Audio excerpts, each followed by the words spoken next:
Hello, what's going on, everybody? Welcome back to the channel. It's your girl Duchess, and today we're finally back.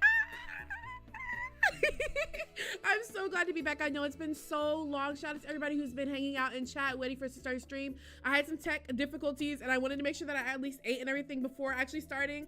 But hi to everybody who's already here. Hi.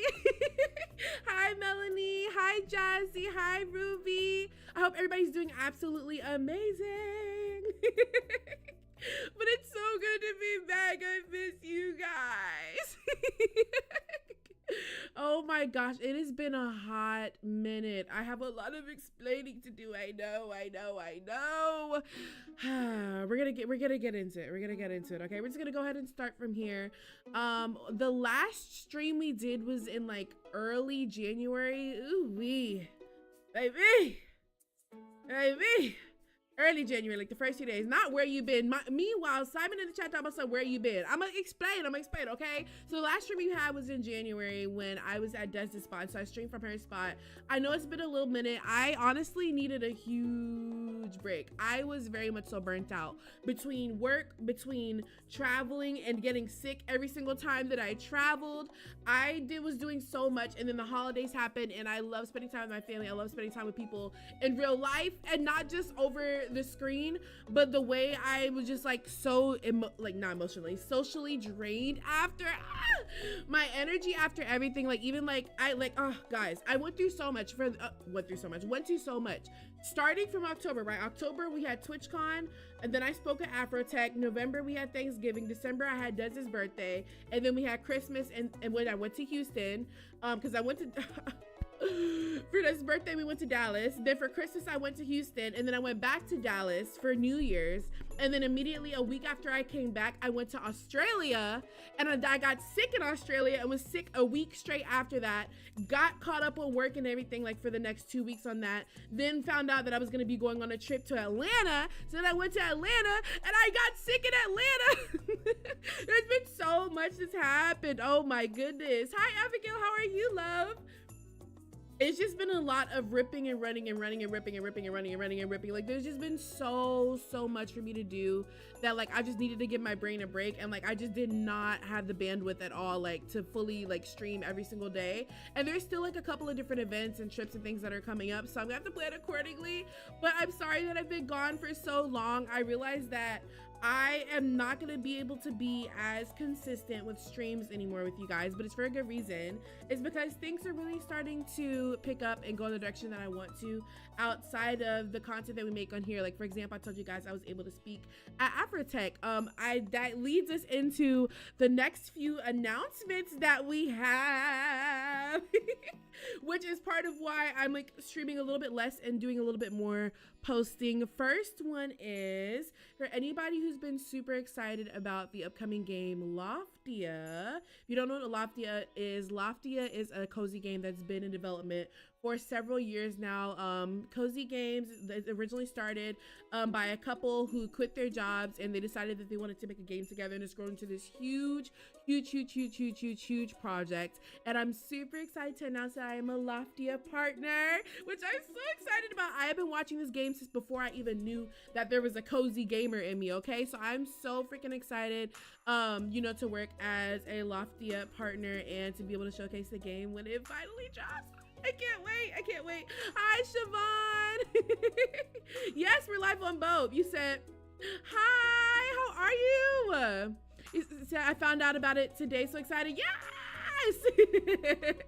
You said, I love Heartopia. Listen, we're in there. Also, Siobhan, how are you, girl? She said, I'm mad. Whoa, not you're mad at me. Why you mad? Why you want to be mad for? Why we got to be mad off top? Why we got to be mad off top? What Cornbread said in Sinners, be kind to one another. Be kind to one another. Listen, it's been a minute. Hi, Story, how are you, my love? Girl, I've been ripping and running. I just shared with everybody, like I've had 50 million different trips and I got sick during 3 of them. Yeah, and I'll repeat it for anybody who didn't hear it, y'all. And I'll say it again. I've been ripping and running literally since October. Hi, Jazzy. I've been ripping and running since October, like October had me done, had me gone. October, we had TwitchCon. I got sick straight out of TwitchCon. Immediately spoke at Afrotech. November, we had Thanksgiving. December, Dez's birthday was in the beginning, so we did birthday nanigans here. Then I drove to Dallas and we did birthday nanigans there. And then I came back, and then I went back to Houston for Christmas. Then I immediately went home to Austin, grabbed my things, and immediately turned around and drove to drove to Dez's spot in Dallas. Then immediately turned back around, came back home, and a week later went to Australia. Got sick in Australia. This is sick number 2. Got sick in Australia, and the week after, when I finally touched base back in the States, I got it really hit me. I was dog sick that entire week. Finally caught up on work and everything over those 2 weeks, and then found out that I was going on another trip to Atlanta, which was like a week and a half ago. Go on that trip, I got sick the second I touched down in Atlanta. What? It don't even make any sense. The second I touched down in Atlanta, hello? You said you got COVID 3 times. I got it just the once. So Australia was COVID. Like, everybody at my office got it. It was rough. I'm tired just listening to all this driving. Man, when I tell you, you said I'll let it slide, that listen, I have been ripping and running and running and ripping. Like, I promise y'all, it's not on purpose. It's just been a lot that's been going on. And every time I wanted to come back, like, I know that like I won't be able to be, you said I can't do all that running. Man, I can barely do it either. But, you know, this goes into our announcements. I talked about being a Loftia partner, which I'm super excited about. Another thing that we're doing, I wanted to wait till I signed my contract and all that stuff. But I'm gonna be I'm gonna be hosting with DreamCon at South by Southwest. So excited. I can't say much more about that. I gotta wait until the official announcements are out, but I'm super excited about that. And then I feel like there's something else that I haven't explained. Oh yes, the channel. Yes, there's gonna be a lot of changes coming. Thank you, Melissa. You say you sick of AT. Listen, okay? You know, that's what I want to do more of, y'all. Like, I want to do more hosting. I want to do more in like IRL event stuff. So there's going to be a lot of changes coming to the channel. I'm still finding my groove back. I would love, you guys may have noticed that we've had a couple of vlogs being posted. Shout out to Jade, who's an amazing editor. We will be having more video content coming out for you guys. So that includes vlogs. Does she know this one is, what? Wait, oh my God. Okay, there we go. For my YouTube folks, hi! What's going on, YouTube? Welcome back, y'all. Welcome back. We're here. I've been live yipping and yapping over on the Twitch and not even realizing that the YouTube stream wasn't live. Hi! Oh my gosh, I don't know why it wasn't properly live on there, but hi, guys. Oh my gosh. Okay, for my Twitch folks, I love you guys so much, and please let me know when you're out of the ad as well. Okay, but for my YouTube folks, I have a lot of explaining to do. I'm gonna have to explain this a third time. I'm so sorry, guys. But I didn't know that the YouTube part wasn't started, but we're here. Okay, for my YouTube folks, I have some explaining to do. We're gonna go run down the list, okay? First things first, where the heck have I been? We're going through it again. Thank you, Siobhan, for letting me know it wasn't live over here. Okay, first things first.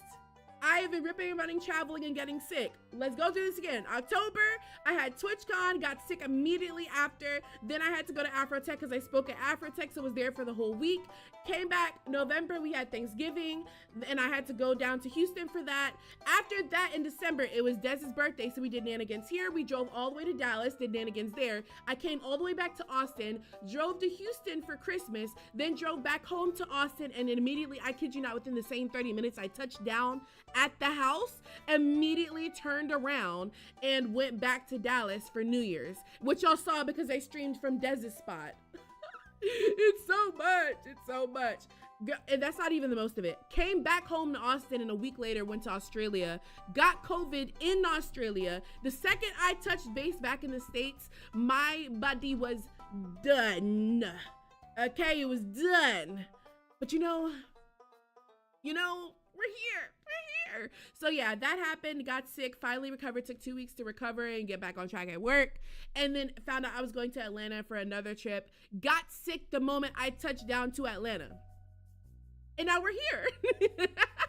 Now we're here, but thank you for the welcome, Abigail. Thank you so much for your patience. I really didn't realize that the YouTube stream wasn't working. I'm so glad that I had it up in front of me because that would have been, ooh, that would have been rough. That would have been rough.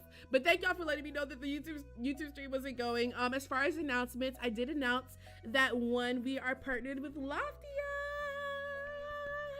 I'm so excited for this game to come out. I've been watching it for several years, and just like getting to see it like start from where it is to where it is now is absolutely insane. So can't wait to share more about that. I'll also be hosting the DreamCon at South by Southwest next week. I'm so excited. So that's another speaking engagement where I'll be hosting. We'll speak more about that when the official announcements come out. And then as well, there's gonna be some changes coming to the channel. So for anybody on the Twitch end who didn't get to hear all of those updates, we are going to be having more video content because it's going to be harder for me to keep up with live streams, just given all the events, given all the traveling, given that I really want to do more speaking things, doing more hosting. So with getting more involved with that, that means I have less time to live stream with you guys, but I still want to get out content and play more games with you guys. So that's one thing. Shout out to Jade for being an amazing editor. If you haven't already, I did vlog me going to Australia, okay? So if you haven't seen it already, I put up 2 Australia vlogs, and then I put out another vlog for Bridgerton because we did a girlies Bridgerton watch party, which I had so much fun doing. So there's that. And then what else is there? I'm trying to make sure I don't miss anything, guys, so we can get into this showcase, which we'll talk about in a second. Aside from that, we're going to be doing more IRL stuff. So I have some things planned that I don't want to announce just yet, but we're working on some content things back behind the scenes that I can share more of with you guys. And the only other thing, I'm trying to make sure I don't English. I don't know why I can't talk. You guys are making me nervous. You guys are making me just a little bit, just a little bit nervous. Just a little bit. But no, what the heck? Yikes! Thank you so much for the 5. I appreciate it, guys. If you guys donate anything, please hold on and wait because we are doing a charity stream. We still have DDV. Yes, okay, so I'm gonna talk about that a little bit more. But thank you so much, guys. Can we get some hearts in the chat on the YouTube and Twitch end for Yikes? Hi, Yui! What's going on, Hubert? But okay, as far as DDV goes, I'm not gonna lie to you guys. I got a little burnt out from DDV. I love the game. It's still my favorite cozy game other than Coral Island. But I was getting burnt out from it, and it was feeling like I could only play that game. I know a lot of you guys, like myself, are huge fans of DDV. But if you know me and you know, like, especially like where I started with the channel, I am a variety gamer at heart. Like, I've always been a variety gamer. I've always loved playing a bunch of different types of things. And for me, like, playing DDV was making me feel like that's the only thing I could play. Because I know a lot of you guys, like, mainly come to the channel for DDV. But I had to make the decision, like, okay, I gotta play some other games that I actually love and want to see. So we will still be playing DDV, but it's gonna be a lot more spread out than it has in the past. But it's not going completely away because I still absolutely love the game. I just don't want to feel like I'm stuck only playing DDV. And there's a bunch of other games, like for example, I know Siobhan recommended Heartopia to me, and there's like other cool games that have come out, and I want to bring back playing like adventure games, horror games, Fortnite. Like, I want to have a mix of a bunch of different things. So we're gonna play some more variety coming soon, but we will still have DDV. Thank you for asking. Also, I hope you're doing well, Taylor. What about Once Upon a Time? Yes, we are. And if you'll notice here, I have this up here, but we are gonna bring back Once Upon a Time. I'm gonna start it back next Monday. Y'all will have to bear with me because it won't be consistent Mondays. This next few weeks, I have like 4 events that I have, and then there's a week off that I have where I have things planned. So it's gonna be a mix of stream schedule this month, and then I'm hoping in April we'll have an official stream schedule, you know? Oh, Siobhan, you said not anymore. I need you to elaborate. But yes, we're gonna be bringing it back. He said, I love me some variety gaming. I also get burnt out really quickly, right? And it's like, y'all know I can spend hours in DDV, okay? And we have done it. We have spent hours in DDV before, okay? Wait, Heartopia is canceled now. Hold on. Why? What happened? What did I miss, guys? What? Canceled? What the hecky? When did that happen? Zach, hello. How are you, love?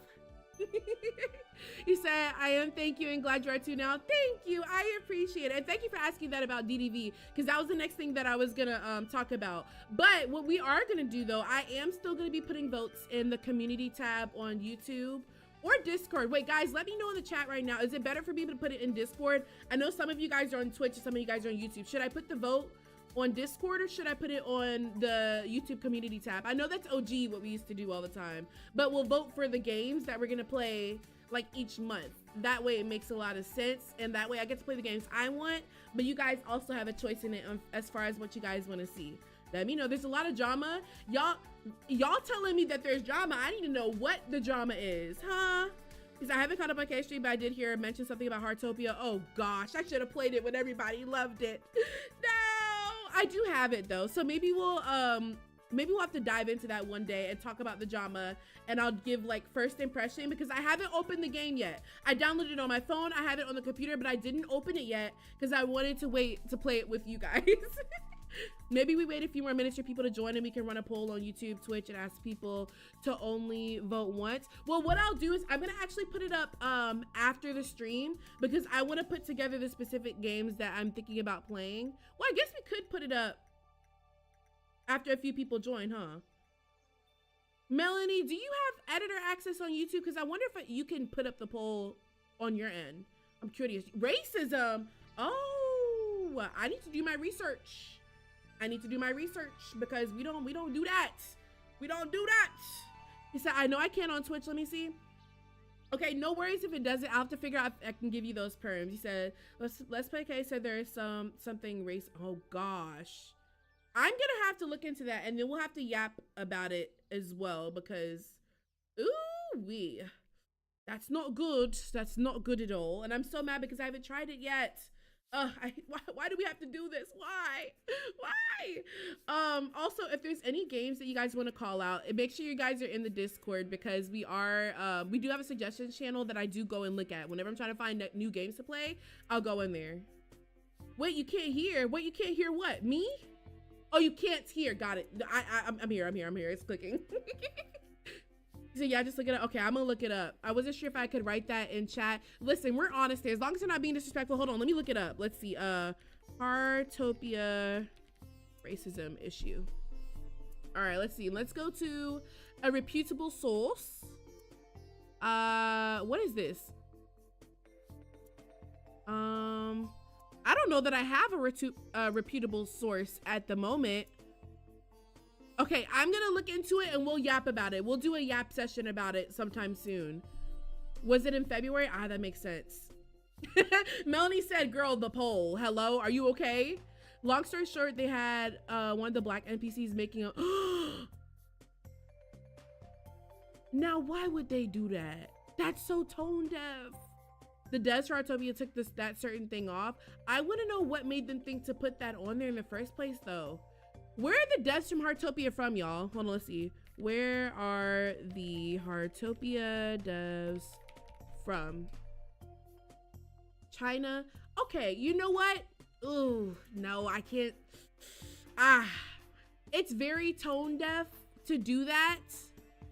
But I also understand cultural difference in terms of things that may be recognized as racism in the US, maybe not in other countries.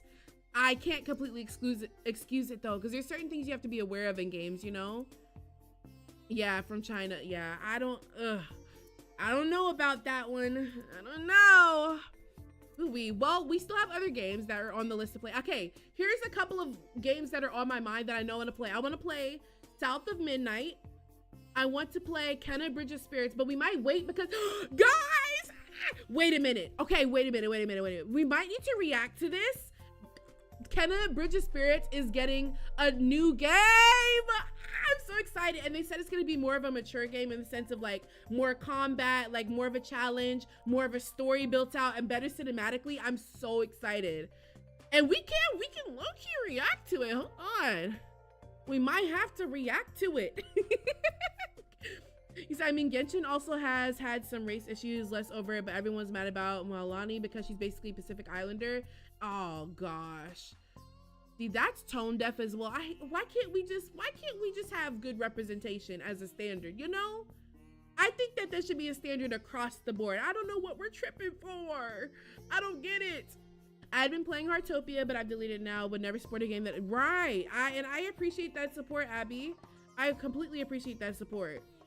He said Natland is also Africa and no one is, oh gosh. Oh gosh. And I've only like been in Natland like a few times, like just like doing, I don't remember what I was doing. I think I was getting resources or something, but I'm actually sick about that because I love Genshin. I just need it to be a standard across the board for these games, for these game devs and for these people running these game dev companies to be on top of this. You know what I'm saying? Like, for example, I'll give one good example. We shouldn't have to be excited. I feel like I'm representing my community, right? As Black folk, we shouldn't be getting excited because people or game devs are including Black hair textures. That should already be a standard. I shouldn't have to be excited about that. Like, oh my God, you included more than just one hair type or 2 hair types or 3 hair types or the basic. Like, that should be a standard across the board. You know what I'm saying? There's a lot of work that needs to be done just across the gaming industry. And I'm glad that people are calling it out. I appreciate that. People outside of folks in those communities that are underrepresented or misrepresented. So shout out to you guys. Hunter, hello, hi. You said, have you done said where you've been? I have. It's at the beginning of the stream. And I would say it again, but I definitely said it 3 times. And I don't want to annoy anybody. Hi, Sammy, how are you? It's so good to see you. They ruined my cozy game. Oh, I'm so sorry, Siobhan, dang it.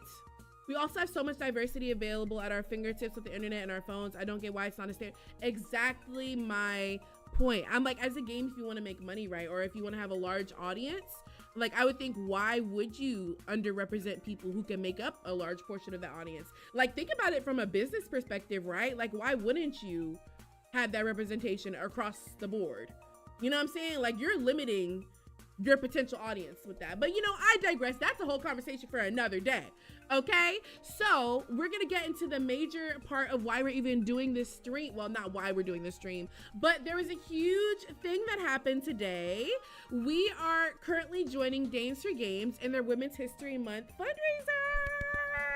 If you don't know, March is Women's History Month, and I'll share with you guys a little bit more about what Dames for Games is. I'm gonna read this because I want to make sure I don't miss out on any details, and I'm gonna speak from my experience with Dames for Games because this is a pledge that I'm going to be making for us as a community for the rest of March as we get back into streaming, because we want to make sure that we're also giving back. But I'm going to read this real quick. So it says, Dames for Games is a community-led initiative uplifting women and femmes in the gaming industry. We create inclusive spaces for diverse creators from developers and artists to streamers and designers. This is through showcases, events, and collaborations. We highlight underrepresented talent and promote equity. So by partnering with allies, we open doors to opportunity and build a more welcoming, vibrant industry for everyone. So join us in celebrating visibility and community in play. So with Dames for Games, one reason why it's very near and dear. Oh, we're in ads. Let me stop. Let me shut up for a moment. Let me know when you guys are out of ads. And I'll respond to Hunter as well over on the YouTube end. He said, I'll rewatch later. You've missed so much news for your penguin. Oh gosh. What happened? Oh, not drink my water. Okay, I don't have water, but I do have my protein matcha. It doesn't look very green because it's mostly protein shake, but it's really good. This is the Good GUD vanilla protein shake, and it's also the Tazo green tea matcha. Super good. Yes, the donation link should be pinned in both the Twitch chat and the YouTube chat. And it should be, I wonder if the timer's going. Oh, it looks like it's not. Let me double check. Let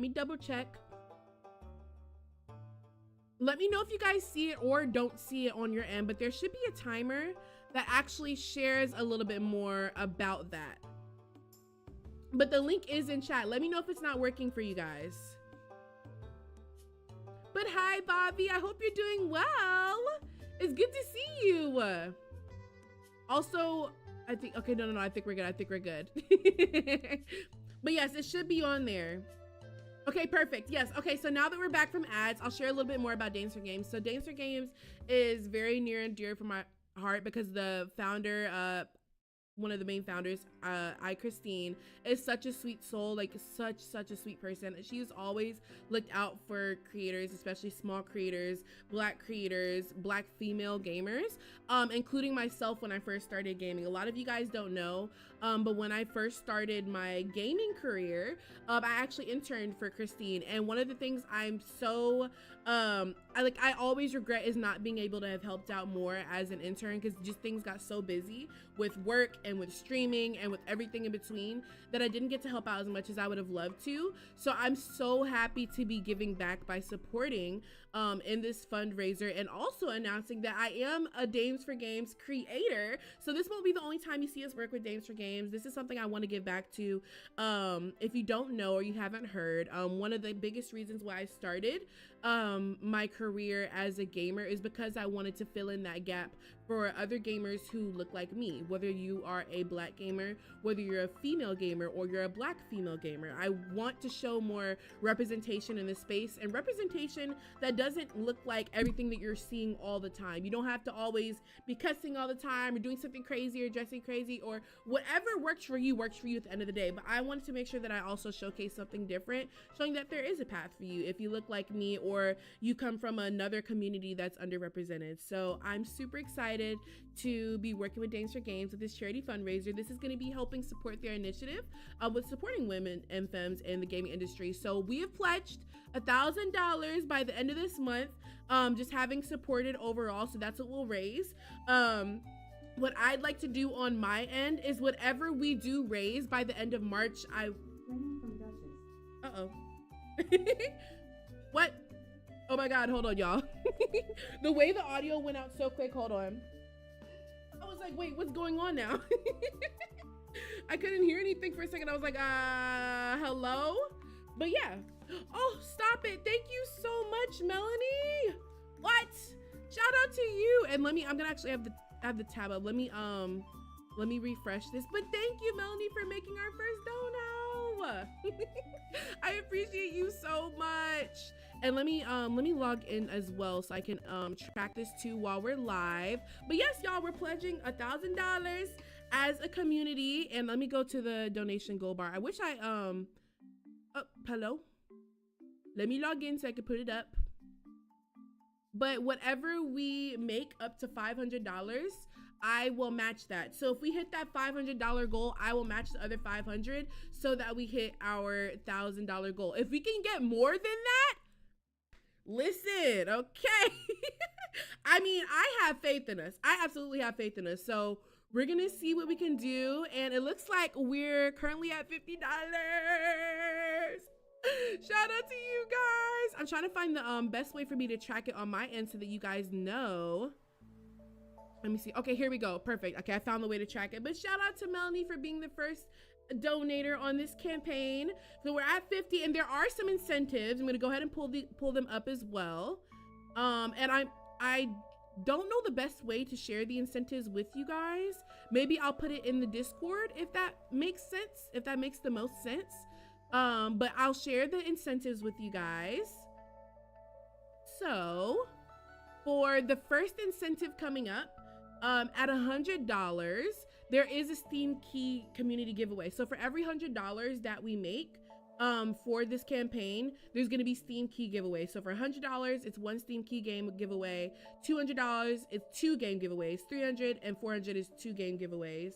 And then $500 is 3 Steam Key community giveaways. And if we hit that 500, not only will I match it, I will do a personal giveaway, and we can vote on what you guys want that giveaway to be.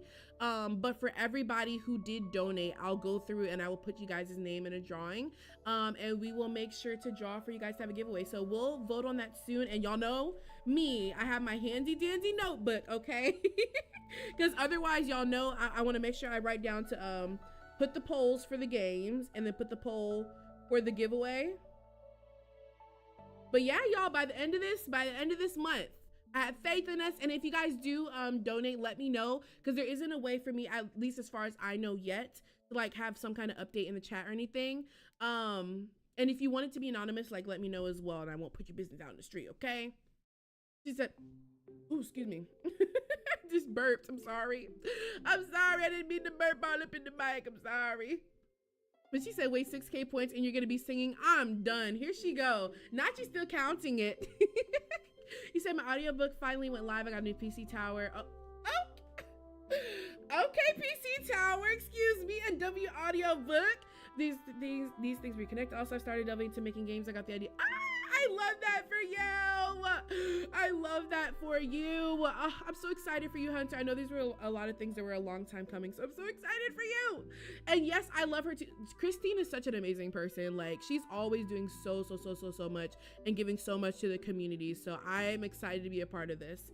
Is that really help? Yes, I got you. I just needed to go back up. And you said I love it so much. Yes, me too. I'm excited to be a part of this. This is our first official charity stream. I know we talked about doing it last year, so I'm glad we get to like come back fresh. And like our first official stream back is us being able to give away. Now, you said if you post the incentives when you reach a goal, I can post. Okay, perfect. Let me, I'm gonna put it in here. I'm gonna put it in the mod chat. Melanie, can you do me a favor and make an announcement for this charity? The descriptions and all of that are also on the charity donation link. I'm gonna put this in the mod chat, and then if you can make a post like with the incentives and everything, when you get a chance. Let me go here. I'm doing it right now, y'all, because y'all know if I don't do it, I'll forget. All right, boom. Okay, so that's in there. So aside from that, you said I made a stream. Thank you. I appreciate you so much. But yeah, so that's what the goal is. The goal is to raise that $1,000. We got this. Hi, Mel. How are you? You said you're good. Where have you been? I've been good. I've been ripping and running busy and been sick, girl. Been traveling all over the place. So sorry, I'll never know it because YouTube glitches on me sometimes. Yeah, no worries. I'll try to do it before the end of the month, though it probably won't be. No worries. I appreciate anything that you guys are able to do. And again, if you do donate, like you want, like, make sure you say Duchess. Go check the tab, girl. And shout out to Yikes a Million as well. Shout out to Yikes. Wait, what the heck? We're almost at our stream goal. Our stream goal today was to hit that first $100. Hello? We're almost there. We're literally $30 away. What the hecky? Ken, hi. And shout out to you for freaking 22 months. Huh? 22? 22 is insane. How are you though, Ken? It's good to see you. Hope you're doing well. She said, I know you saw that. Wait, what I see? What you talking about, story? I saw what? British accent. Oh my God, I didn't see it. Okay, I'm switching over to British accent mode. For those of you guys on YouTube who are like, why is she starting to talk into a British accent now? Well, let me tell you. I have a redeem on the Twitch side where you can redeem British accent for 2 minutes. And you know, folks over on Twitch love to do me like that. They just do. Okay, but what we're going to do for the rest of stream today, I know we've caught up. Wait, does anybody have any questions before we officially start with the showcase? What? Mel, my girl. Oh, thank you so much. What the heck? Thank you so much for the sub. Welcome to the community. And guys, please, if you can't sub or if you want to sub, please, if you can, I would recommend donating to the charity first before even subbing. Like, I want everything that we have to support for this month to go to the charity, which the link should be pinned on Twitch and YouTube. But thank you guys. Story! Thank you for the Prime resub, my love. And Story... Crazy. Story's at 6 months over on Twitch, but Story's well past a year. I want you guys to know that even while I wasn't streaming, Story's still been there as a strong member. My first member, one of my first members, and one of the longest members that I've had all together. Shout out to Story, amazing mod, a beautiful person, and an amazing member. One of these days, guys, though, we're gonna have to do some kind of meetup or something where you guys, oh, wait, that would be so cute, like a meet the mods type thing. I'm gonna write that down. I'm gonna write that down. Mods, be prepared. Like, Duchess, I don't want to get on camera. Too bad. I'm kidding. Consent. You know, you can be on camera if you want to, but you know. You said 22 months is crazy, isn't it? It's insane. It's insane. You said, I forgot the biggest news. I'll be 41 later this month on the 25th. So hope y'all don't know about that.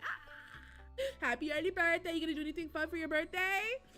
Hi, Bobby. How are you? You said, I'm good. How are you doing? I'm doing absolutely amazing. I am happy to be back. I'm so happy to be back. I'm really excited. You said I'll hire a body double. A body double is crazy work. If anything, we can make you a little character and we'll just do your voice. I have an idea for it. I'll tell you guys a little bit more later on. But as far as what we're gonna do for the rest of the stream, because we have this month of fundraising, what we're doing is we're also showcasing some games that are in partnership with us while we're doing this fundraiser. And so Danes for Games actually dropped their gaming showcase today. So for a lot of you guys who are like, okay, like for example, those of y'all who's playing Heartopia and the Heartopia news hit you, well, we have a showcase for you. So if there's any games, upcoming games that you wanna, you know, wish list, or that you're like, okay, give me something to play that'll be good, we're gonna watch and we're gonna react together, okay? He said, welcome and good, settling down before I go to bed. You know what? And that's so fair. And that's so fair. I will not be going to bed anytime soon. And truthfully, I think I should have prepared to actually play a game today. Now, will we have time? I don't know. I genuinely do not know. But you know, we're here, and that's the important part. That's the important part. But I'm gonna go ahead and pull this up. Let me okay, perfect. I got the showcase running, and then let me turn off this music. We're gonna watch this together. The last thing that I'll say to you guys before I pull up the showcase, I want to start doing more reactions to like different games that are coming out. Like some games that I want to watch the trailers for with you guys is for Fable, for the new Kenna game, and there's one other game that's, the John Wick game. I can't wait to watch the trailer for that. But if there's any trailers, and I think I'm gonna make a channel for it, if there's any like trailers or like shorts or anything that you guys want me to react to, I'm gonna make a channel for you guys to send the links in there. And so maybe like on Mondays, when we do our marathon Mondays, we'll start off with that, or maybe we'll do it on Fridays. I don't know, there's a lot of changes, but I'm excited to try new things. I just hope you guys bear with me through all the changes. But without further ado, we're gonna get into watching this showcase, okay? All right, so let me pull it up. Hi, John. Welcome. How are you? All right, let me pull up. Here we go. Boop. All right. And then let me make sure that we have the right screen. Perfect. And then let me know if you guys can't hear or if it's not loud enough, okay? All right, let's do it. All right, let me see. It's not fully loud yet, because I know it's doing the countdown, but hopefully it should be fine in a little second. Never forgot about y'all. Okay. Hello and welcome to the Dames for Games Spring Showcase. I'm Pink Fairy Blossom, an award-winning content creator, media host, variety streamer, and community builder behind The Garden, a space rooted in kindness, creativity, and meaningful conversation. And I am ShaylaaaAAAAA. I'm a variety streamer on Twitch and YouTube. I'm also a part of the Black and Women Twitch Guilds. You can find me, honestly, anywhere, just making silly content related to video games. I love her content. Please make sure you guys go follow my girl Shell. We're so excited to celebrate women and femme in games with you all today. Huge shout out to Women-Led Games and Wings, who have also partnered with D4G to bring these events together. Yes. Don't forget to check out the Women's Day Steam Sale event after the show. So your wish lists are going to be such a huge support, and it means the world to these devs that we'll be highlighting today. Speaking of, we have a developer with us now ready to show off her first title while Chell plays through the demo. Hi, Christine. Can you tell us a little bit about Letter Lost? Yes. Yeah, my name is Christine, and I'm one of the devs for Letter Lost. It's our first game as a studio. It's a totally normal post office game where nothing weird ever happens. You do come from a theater background, which I find so fascinating. How did your experience in theater influence the way you approach creating this game? Yeah, I think I really look at games as art, theater as art. I mean, a lot of things we see around us are art that we may not immediately think of as such. And I'm really fascinated by the different ways that we can tell stories in innovative ways. So I own a theater company. I'm a professional theater company, and we like to do weird shows that feature women, and we just find it's a really cool way to get people's creativity going. We love our women in that sort of philosophy can really nothing weird ever happens, right? That's amazing. You also, I did read you do also voice Liv in the game. Now, can you tell us more about Liv, she voices in the game as well. What role she plays in the story, and what do you guys like games like this? Like what this reminds me of what game is that called? Is it Botanical? Y'all know what I'm talking about? Where it's like she's in like the manor or something, and she's like, you have to like search for the different clues to make it into each of the different areas. I didn't think I would like games like that, but I do. Yes, the greenhouse. Yes, I don't remember what it was called though. That's what this reminds me of, and it's a little ominous, which I like too. Though it kind of reminds me of playing the Nancy Drew game on DS, which I haven't played in so long, and I'm seeing people actually play a little bit more now. Botany Manor, thank you. That's what it's called. That's a really good one too. Some new guy. I love seeing some new. Yeah, okay. And I was talking about it earlier. We're gonna be playing some new games on the channel too, because we've been playing the same things. We're switching it up. We're switching it up on everybody. Okay. Just voice acting. Yeah, Liv is. I love that she's on the dev team. Game, and I'll like turn it down a little bit. But I love that she's on the dev team, and she's also voicing I think the main character, right? You said Liv was the main character, I believe. When you get into the post office, that maybe Liv has some different. And let me know if there's any games on here that you're like, Duchess, I need to see you try this ASAP, because I know that they're working with us to help us get some keys for some of these games as well. So let me know. But you really start to wonder, why is Liv there? Is Liv who she says she is? Right. They said nothing weird ever happens, and look at this. Right, that's what I'm saying, really Melanie. To voice. I have a sound studio in my house, and so my husband, who's the composer, and I just go down, and I'm just really mean into the mic, and it's really fun, and so we have a good time. I love that. Yeah. Amazing. I have one question though. I'm surprised that there's a whole dungeon here. Right. The game is called Letter Lost. Can you tell me what maybe inspired you to add that type of twist, or do you maybe pull elements from other types of games? Like, I would love to know more. Oh yeah. Oh, that's a good question. Course, every job you begin, you wake up, you're in a dungeon. So we really try to bring. I'm screaming. That's so real. And as you can see, you can't get into other people's cells. That would be really inappropriate. So, we had a lot of fun. We wanted to immediately be able to subvert expectations by bringing you right into a place you don't expect. The game which has a I lot of cozy like elements, and we love that. But also, it's ominous kind plus of a dark, cozy game because yes, dark cozy games. Oh my gosh, that's another game. What's the game called? Sweet Carol? Is that her name? Is that what the game's called? That one's on my list too. So I'm gonna say it's got to be between those, right? Sweet Carol, Kenna, South of Midnight, and Poppy Playtime. We need to play chapters 4 and 5, but I'll count them as one, because if we play one, we're gonna play the other. Okay, those are like gonna be the main ones that are like in my mind for us to play soon. There are horror elements to it as well. So by dropping you into this place you don't expect, I think it immediately gives you sort of that. It does. Wait, maybe I shouldn't trust everything I see or hear in this space. Yeah. See, these are the kind of games that I play when I'm like bored and I'm like, I need something to like grab my attention, and like you need to lock in on something like in another world. This is the kind of game where I'm like, oh my God, okay, I'm gonna disassociate for like 4 hours and play only nothing but this game, and I'll be so locked in. I know, it's like, wow, that's cool. By Sweet Carol, yes, so of that he builds all one. these puzzles, and he's like, "This is child's play," and we're like, "I mean, I'm kind of confused." So we kind of have to find a middle ground of like, we don't all design escape rooms, So right, I'm screaming. Dream job right there, honestly. Yeah, it's pretty cool. How's it going? Good. Oh, not the ads.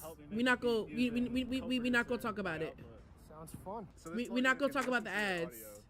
We not gonna talk about the ads. We not gonna talk about the ads. Ah, pretend y'all didn't see that. At least here, just in general, now that we're like looking at the gameplay for Letter Lost, like how would you describe the overall like narrative and the themes in general? Like the emotions I'm were screaming, Melanie, not most let him drop the important for you beat. to explore. Like what were some areas that you could talk about within the game that you feel are important and did bring you some emotion? I love, before she answers the question, I love the idea of having a, also, I'm not glazing y'all. This is my, like, I haven't watched this without y'all. This is my first time reaction, but I love how they have a pre-show here for the showcase. I don't think I've seen that before. I haven't watched 50 million showcases, but the pre-show, that's fire. The fun thing about the game is that it is very multi-genre.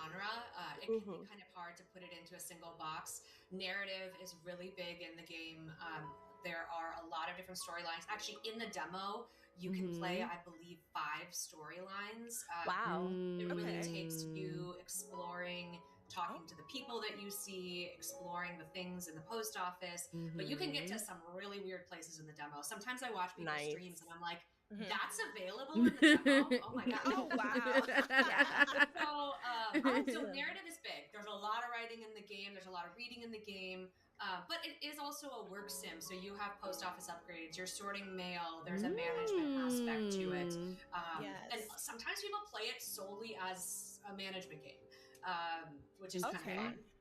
There's a lot of secrets to be found. And so there's, in that way of Outer Wilds or Animal Well, it's like, if you look, you're going to find cool stuff in the game. So that's pretty cool that you can fully run it, kind of like how we run like farming sims or like we would Disney Dreamlight Valley, but like there's always different secrets and things that you can find. I'm about to, man, let me find out if I can get this. If I can get this on my phone, this would be the perfect like sitting on the airplane. Like imagine like you have like a 3-hour flight, 3-4 hour flight, and you just like sit, headphones on, got your comfy pillow on, got your little snacks, and then just like disassociate. Like I feel like this would be the perfect game for that. You said it was too strange for you. Actually hated Outer Wilds. I haven't looked much into Outer Wilds. I think the person who was recommending it to me was Huey, if I'm not mistaken. But I agree, this does look dope. The cozy music is throwing me off, like combined with the like bit of ominous vibes. But like I said, I'm here for dark cozy. And what the heck, Dev Swayze, I didn't even see your Prime sub. What the heck? Thank you. What the hecky? I'm so sorry. I'm so late to that. Thank you so much. I don't even know if you're still in here, but thank you. I appreciate you so much. Secret aspect. There's some other secret things I can't say yet until the full game is released. Yeah, of course. You know, in terms of the larger themes though, like that's the gameplay style. In terms of the larger themes, you're immediately gonna pick up on. Y'all know we would eat that up because you can do the voices for these different characters. Right, I'm definitely feeling that.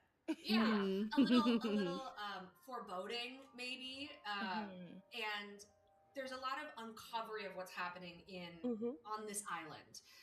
There's lore hidden all over the post office about the different businesses and the different people and the different districts, and so there's a lot of just sort of passive world building throughout that you can kind of I love stuff like this. But there are multiple endings to the game, and there is I love that. End point. Yeah. We love a story with multiple endings. You know what I think would have been super cool? Like going back to the DDV topic, I think what would have been so insane and cool for us is if for the main plot line we would have gotten different outcomes. That would have been, I feel like, super crazy. But I love me a game with different endings. Yeah, it's not just this open-ended thing. So really you can play the game however you want, and you can sort of pull at the strings that are interesting to you. If there's a storyline that feels really interesting, you can follow that. If there's one that isn't, you don't have to. So I think that's a lot of the joy, is you can uncover what you want to uncover and follow the threads as you please. That's amazing. Yeah, I do love a game that has several different endings, especially with a lot of lore There's you said that there's so much reading. I agree. Oh, I can see myself getting lost in this. Oh yeah, same. I 100% It's also agree. the fact that everything is like based off of also view kind of like a cozy game, but it also has that mystery type of scary vibe to it, which I love. Like, it's funny because you guys could see everything's pink and cute here, but I play horror games too. I love horror games, okay? And that's Also, guys, shout out to Siobhan. Thank you so much for donating towards the charity today. We are almost at our goal for today's stream, y'all. like I set the goal for $100 to be made towards this charity for this stream today, with the expectation that like maybe we'll half it. And I'm like, you know what? It's okay as long as we're getting towards our goal. But shout out to y'all. Thank you for everybody who's donated so far. We're literally $10 away from our goal. And if you guys do want to support the charity, you didn't hear about it before, we're supporting Dames for Games this month. We made a pledge as a community for $1,000 by the end of the month, but just supporting women and femmes in the gaming industry, which is example why we're seeing games here like this that's a women-led game, and talking to them about it and hearing more. But thank you guys so much to everybody who's donated. We're only $10 away from our goal, and if you do want to donate, it's pinned in both YouTube and the Twitch chat. You say I'm gonna support you. I appreciate it, Siobhan. Thank you guys. I appreciate y'all so much. And Seven, thank you so much for the follow, love. Welcome to the community. Welcome. the funny thing. Everybody doesn't believe me on that, but I'm always playing crazy What's games up, on Seven? that. So I could see myself getting connected to this game so quick. And at least for someone discovering, this type of game for the first time, like, I could see myself seeing this, but for somebody that has never ever got into a genre that's like, that could be described like cozy, but it has a lot of mystery, and it might be scary at sometimes as well. Like, how could you describe it to somebody that just discovered this game? Yeah, we went to a lot of conventions. We went to PAX, we went to DreamHack, so we got used to our pitch. We used the phrase dystopic work sim, escape room puzzle, and dark cozy. And that just is a lot of genres, but it's, again, it's sort of something, actually, let me put it this way. One of our marketers was like, Nancy Drew for adults. I said that earlier. I said that earlier about it being like Nancy Drew for adults, because I know I love you some Nancy Drew, okay? I was a Nancy Drew fiend when I was younger, okay?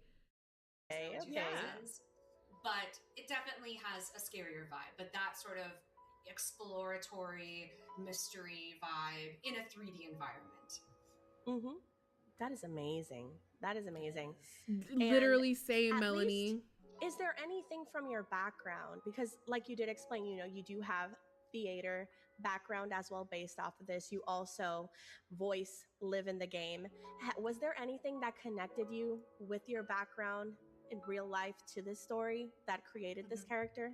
I mean, this is definitely a type of game that I would play for sure. I play a lot of genres, but I love being dropped into a world and it's like a sandbox where you get to kind of explore what you want. I really love that. But I also Hi, Hassan, how are you? Seven. What? Thank you. Wait, hold on. Let me pull it up on my end. But thank you so much, Seven. I appreciate you guys. We hit our stream goal for today of $100 raised towards the charity today. Yes. Thank you, guys. I appreciate you. And as far as your question, the best way to reach out about that is through my email, which is streamingduchess@gmail.com. But I hope you're doing well, Hassan. You say, I guess I'm going to expect ooh, that'll be fun. I think that'll be super fun. Oh, thank you so much for that, Melanie. I appreciate that. Liv is multifaceted, you guys. And quick note for that, Melanie, just email for it. Just email. Thank you so much. She believes she's the hero of her own story. I love playing these kind of characters that are, I'm actually playing a character right now in a show that is really similar to Liv. There's even some lines that I'm like, that is a Liv. Lee, thank you so much for the follow, love. Welcome to the Royal Court. It's fun to find that crossover. But I also love, the vibes of the post office. It's got this kind of like 20s Gilded Era vibe. Our main artist Bailey has just done an incredible job. Amazing. Of, sort of building out this ambiance of this almost Great Gatsby style vibe. Which is really fun, and it's cool because she and her husband are working on the game. Her husband is our main programmer, and then me and my husband are working on the game. He's the composer, so we're just such a nice. It's something about the couples or like the really good friends that like get together and make a game. It just adds to the story of it. I'm like, it makes me want to follow the game even more, like just knowing it's not just, I mean, let's get this right, like there's game dev studios that I love, but like the smaller ones or the ones where it's like one-offs or like indie dev studios, I have a special place in my heart for. How are you, Papa pile Lee? of fun people who make stuff. Beautiful. I love that. See, and it's always the group of people that love what representation. Miss Lillian here looks so cute, and then like y'all maybe like I was just talking about her hairstyle is so accurate for the time period that they're going for. This is so freaking cute. Do amazing work, which I always love. But Very I do true. have a final question though, and this is a question everyone is curious about. When can we expect the release, and where can people follow Mind you guys, the along, demo is wishlist out this game, now. or support the project itself? Yeah. So the game is planned to come out in May, full release 1.0, and you can wishlist us on Steam. You can find us on almost all social media except for X, because I don't want to be there. Yeah, And, that's totally cool. I love that. and you can wishlist us on Steam though, and you can play the demo, and the demo is a microcosm of the game. There's a lot to find in it. There's a lot to explore in it. So if you want to get a sense of what the game is like, the demo is going to give you a lot of stuff. And then the main game is going to open up some wild things that you couldn't even imagine. So yes, I'm excited That for is this. We love to amazing. see it. And honestly, thank you so much for, sharing all of this with us. And it's really been such a joy learning more about you, the game, and the love behind it. I can't wait for everyone to experience this. We'll definitely be keeping an eye out for what's next currently. And honestly, thank you everyone again so much for joining us for this edition of Games for Games Spring Showcase. Yes. Sorry. It's okay, don't worry. I was into the game. She was into the game. But the game I'm is actually doing what it's gotta do. Also, on another note, I love that she has these butterfly wings on her headphones. It's so cute. In here, I was invested in the story. I'm just like, yes. what happened to her daughter? We have to find out. Okay, write that down.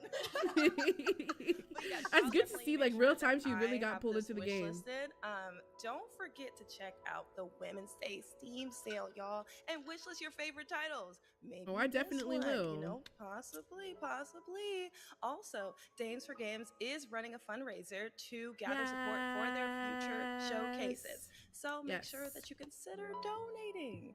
Your contributions really do help all of the devs that are involved in these showcases and all the hard workers that are involved in this. So thank you so much for your time. And don't forget, I am ShaylaaaAAAAA. You can find me literally anywhere. And thank you so much for watching. Yes, and I'm Pink Fairy Blossom. You can find me on Twitch, TikTok, Twitter, and Make sure you Instagram go follow as the Pink Fairy girlies. Blossom, where I stream cozy games and spotlight indie creators as well. And again, thank you so much for being here with us, guys. Thank you, Christine, as well. Now I'll hand it over to Destiny to start the show. Take it away, Des. Hello. Ay, caramba.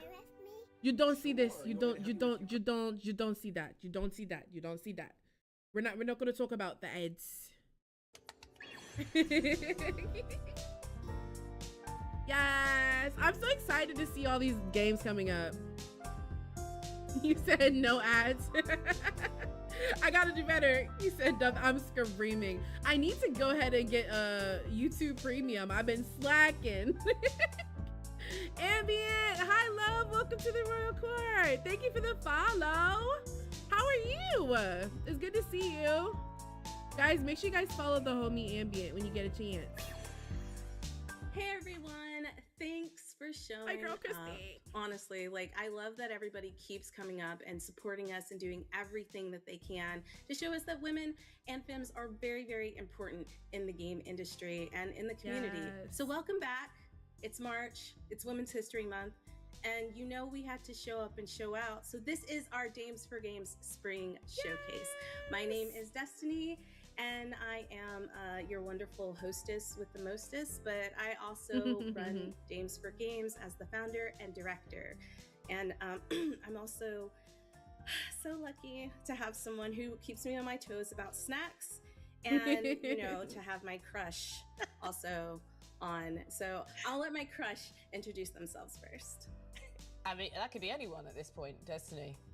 No, Oh, it's me? It's definitely you. It's definitely you. Yeah, Yeah. okay. I'm snack chick.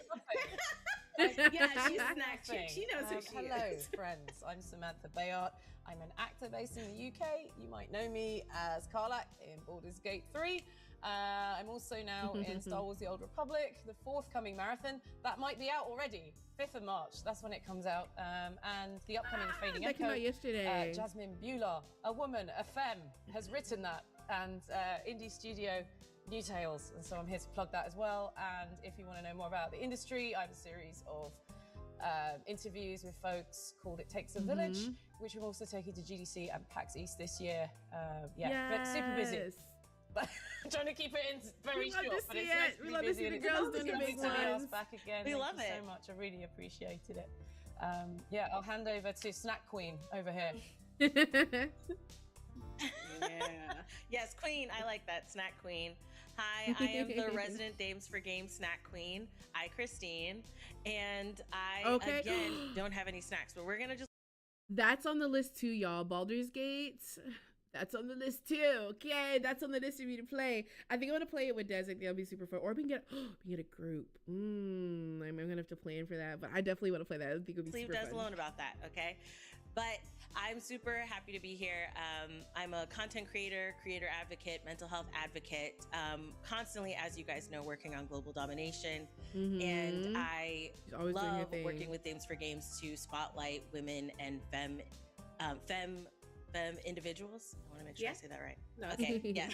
And femme individuals in the gaming industry. Because I love what we do, and I'm excited for what's in the show. I saw some of the trailers, and I know you guys are gonna love them too. Oh, we have so much. I think we went above and beyond with this show. We have a lot of games, a lot of trailers, a lot of spotlights, and we couldn't do this without our partners. So I want to give a shout out to Wings. They're incredible. They're the ones hosting the Women's Day sale on Steam. If you don't know, now you know. And also Women-Led Games, who helped put together the pre-show you saw earlier with Pink Fairy and Chell, and one of the developers behind Letters Lost, which I hope you check out that game. It's so cool. It's so spooky. And she just does a great job at like voicing the character, which we also have some amazing people in here who voice a lot of really cool characters. And since this showcase is happening March 6th, then that is out and you can go check it out right now. We also want to give a shout out to our, I had a brain fart for a second. We also want to give a shout out to our broadcast partners who have continued to rock with us for the past 3 years. IGN, Twitch, GameSpot, PC Gamer, you guys are the best, all the love. And we're gonna jump right into this showcase. So grab your snacks if you have them, unlike Christine, and enjoy the show.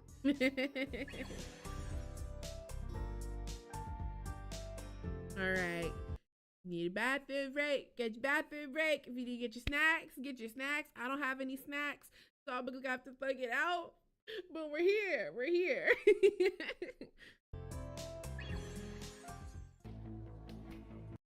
It seems there are many diseases on this continent. You are the reason we were uprooted Ooh, what's from our land. this? Don't you understand that I'm bringing peace Whoa. to an entire continent? Attack! Freedfall. I might need that. Hold on. Okay. Hi, Deep my fog name is signals. Anka, and I'm a co-founder and games producer at Symmetry Break Studio in Hamburg. We're making Deep Fog Signals, an atmospheric horror puzzle game about ruthless isolation in a hostile environment. where you and your tiny remaining expedition crew have no idea if your last desperate effort is going to pay off. In Deep Fog Signals, you use limited bandwidth to coordinate your 4 unstable crewmates while the clock is ticking. You conduct esoteric research that could change the world, interpret strange signals from the deep, and make choices that dictate life or death. And if I'm honest, it's mostly death. My name is Franziska, and I'm a visual artist. I've studied illustration in Hamburg, and my favorite part about this line of work is the ability to make stories come to life. I've been working with Anke and the team on Deep Fog Signals. Currently, I'm helping with concept art and 2D assets. That is absolute garbage. Do that all over again. Thanks for the feedback. Our team is a bunch of those feelsy, artsy, story-loving people. We're likely all scarred for life by one thing or another. So we decided to make games about it, and we regretted it soon enough. But you know what? All the horror and the editing on this is we've subjected everything. Ourselves to will have been worth it I'm long screaming. as you play our game, and also end up regretting it. Ooh, that's some nasty shit. Oh no. Is he alright? No, he's not alright. We make games as an act of resistance, actually, at our studio, to regain control and agency about the narratives that surround us, to tell stories where regular or marginalized people can enact change, and to work through our players' demons. Okay, Deep Fog Signals. Stop it, the character is so cute. I'm co-art director and narrative designer of Tethergeist, a whimsical, cozy, yet brutal precision platformer. In Tethergeist, you play as May, a young rebel who, despite the counsel of the village elders, has struck out on a dangerous pilgrimage to a sacred temple called the Fount of Souls. For hundreds of years, May's people have used their powers of astral projection to travel to the fount. But May is different. Her spirit travel is limited by a tether. So while her peers can travel effortlessly to the temple in one trip, May has to take the long and hard way. As May ventures away from her village, she encounters Wait, this is so cute as a obstacles, platformer. hidden secrets, strange creatures, wacky townsfolk, hot tubbing spirits, and Foil, a scholar who brings to light knowledge long lost to May's The characters in this are so like cute. So I want a ancient sweater, portals right? into a spirit realm, and the legendary healing powers supposedly hidden within the Fount of Souls. May's limited This is mobility so and accompanying cute. pain is inspired by our programmer's daughter, who has spina bifida, and myself, who has struggled for most of my life with chronic pain from endometriosis. Tethergeist is meant to be an inspiring story about overcoming obstacles despite our limitations. It's full of beautiful environments and cozy and encouraging messaging, which perfectly offsets the brutal, borderline masochistic, yet forgiving gameplay. The world of Tethergeist was inspired by Hayao Miyazaki and Avatar: The Last Airbender. The art was inspired by Gree and Hyperlight Drifter, and gameplay was inspired by Donkey Kong and, of course, Celeste. If that sounds like something you'd be into, you should go check out Tethergeist. It's coming to Steam and Switch in 2026, and we can't wait for you to play it. Yes! I love the characters so much. It looks so cute. Ooh, Hi, I'm Greta, intrigued. or Ygret, and I'm an artist, a musician, a craniosacral therapist, and a game dev. I started mostly love doing the editing visual on art this. and music, and then I started doing animation as kind of a way to combine them. And then for some reason, apparently that wasn't enough, so then I went towards game dev. I then teamed up with a more experienced programmer, Amos. We were able to combine our skills to make a small game that ended up being, you know, kind of visually and sonically and spiritually, I think, sort of interesting. It's called Margot. It was about a girl who's feeling existential about her friend moving away. Since then, we've been working on a sequel for it, which is called Mitch, and it's about that friend who's moved away and is sort of like navigating, kind of like rerouting herself. Since I'm kind of like artsy fartsy, like I really like the idea of like games as just like a medium for art. I like that they kind of allow you to like pull someone into a world and then hold them there for a while. It's definitely the most challenging medium that I've ever learned, but I find it equally rewarding. It also pushes me to grow as an artist, I think, because I've sort of realized the importance of like having a really sort of strong like artistic or emotional foundation to a project. Like learning different ways of like how to hold on to that throughout kind of the long stages of development. Through game dev, I've also learned that I love to draw animal characters, and I've even been like dabbling in bugs on this game. Art reminds me of like set in the future. Daria. What's so that? The background is kind of that like humans have left and then sort of animals and bugs and stuff have sort of taken over the cities. And even though it's set in a city, it's more sort of about like reconnecting with like earthliness. I also learned that I love to make sound effects, and it's actually one of my favorite parts. I've been using a combination of modular synthesis and sampling. I love that it's kind of like a puzzle to like get the sound that you want. So you're sort of like chasing it with your skills kind of, and then, you know, also your creativity. Grindily. Thanks T for G for all that you do. Satisfying. I love to see what the girls are up to. And thank you. Wishless Mitch on Steam. Have you ever had a meal that made you look at life a little differently? Good evening, chef. Could I please have some ramen? What if, in a cooking game, carrot slices Oh, this art sounds interesting. And chili flakes gave them courage? This is Soup for Soul, where every bowl tells a story, and ingredients actually fuel conversations. Huh. Interesting. Hello. We are Peace and Quiet so Games, cute. and we are the dev team behind Soup for Soul. In our game, you run a quaint Japanese ramen shop, craft every bowl your way, and shape your guests' heartfelt I like this stories one, with your right? cooking choices. It's like a cookie simulator, but Wolf Among Us style. Yes, I like this.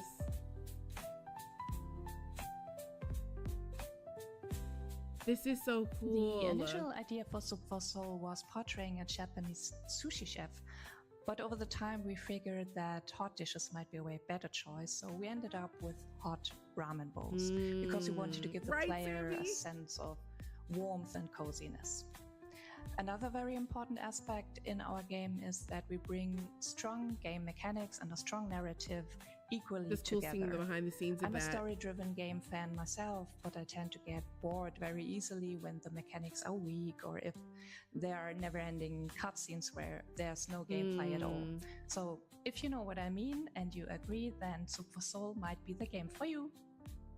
We'd be super happy if you had a look at our brand new Steam page and gave us a wish list. Gonna have to. Our next I won't rub it out, honestly. Playable demo, so Me keep an too, eye on Melanie. our socials to make sure you don't miss too. anything that's going on in our kitchen. Ooh. Okay. Hello, I'm Camila, one of the founders of Lusky, an indie game studio based in São Paulo, Brazil. And in our projects, I mainly work as a game producer and business developer.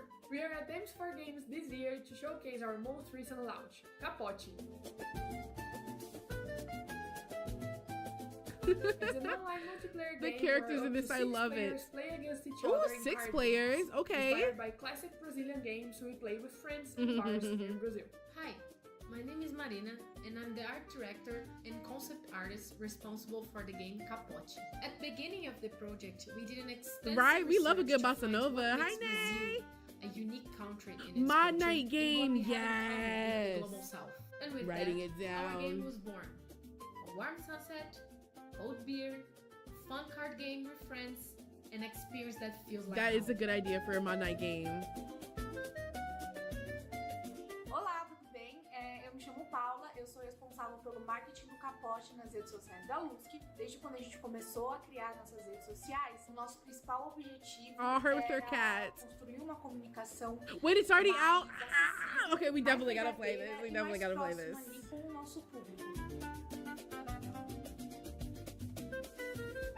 Nas redes sociais, o nosso tom mais leve, mais humorado, nos aproximou dos jogadores e dos devs que nos acompanham. Isso foi muito importante pra gente conseguir criar e construir uma comunidade. E a gente That's not bad at all. That's a good price.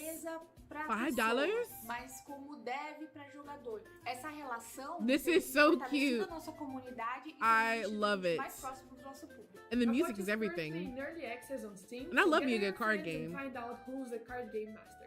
Thank you Dames for Games for the invite, and we can't wait to see other great games women have been creating. Imagine being able to build Ay, an app caramba. with your name on it. No. No, bump the ads. I hope it has Domino's. Ooh, right. Ooh, food Mina. Hello, I'm Irini, and I'm she's a leading a Irini, team of 5 to develop a food vs. mold themed story-rich indie RPG known as Foodamina. Oh, Foodamina. I read that so wrong. In Foodamina, you play as 2 personified food girls, This is Takoyaki cute. and Tempura, in their cosmic battle against mold people. You explore a whimsical food-themed galaxy rich in flavor, adventure through cute towns, make food I friends, love the and colors battle for mold this. people in The delightfully colors, the absurd art pun-filled style, and combat I'm not to normally a save the pixel art universe style from kind of mold girly, but I like infection. this. But the mold people used to be food people, just like you. So maybe there's another way, and somehow, some way, food puns are involved. I'm the creative director and artist, and I've always had a vision of cultivating creatively empowering gaming experiences for gamers like myself. And Foodamina's concept started with just combining my favorite things at the time, which were personifying inanimate objects, food, and space.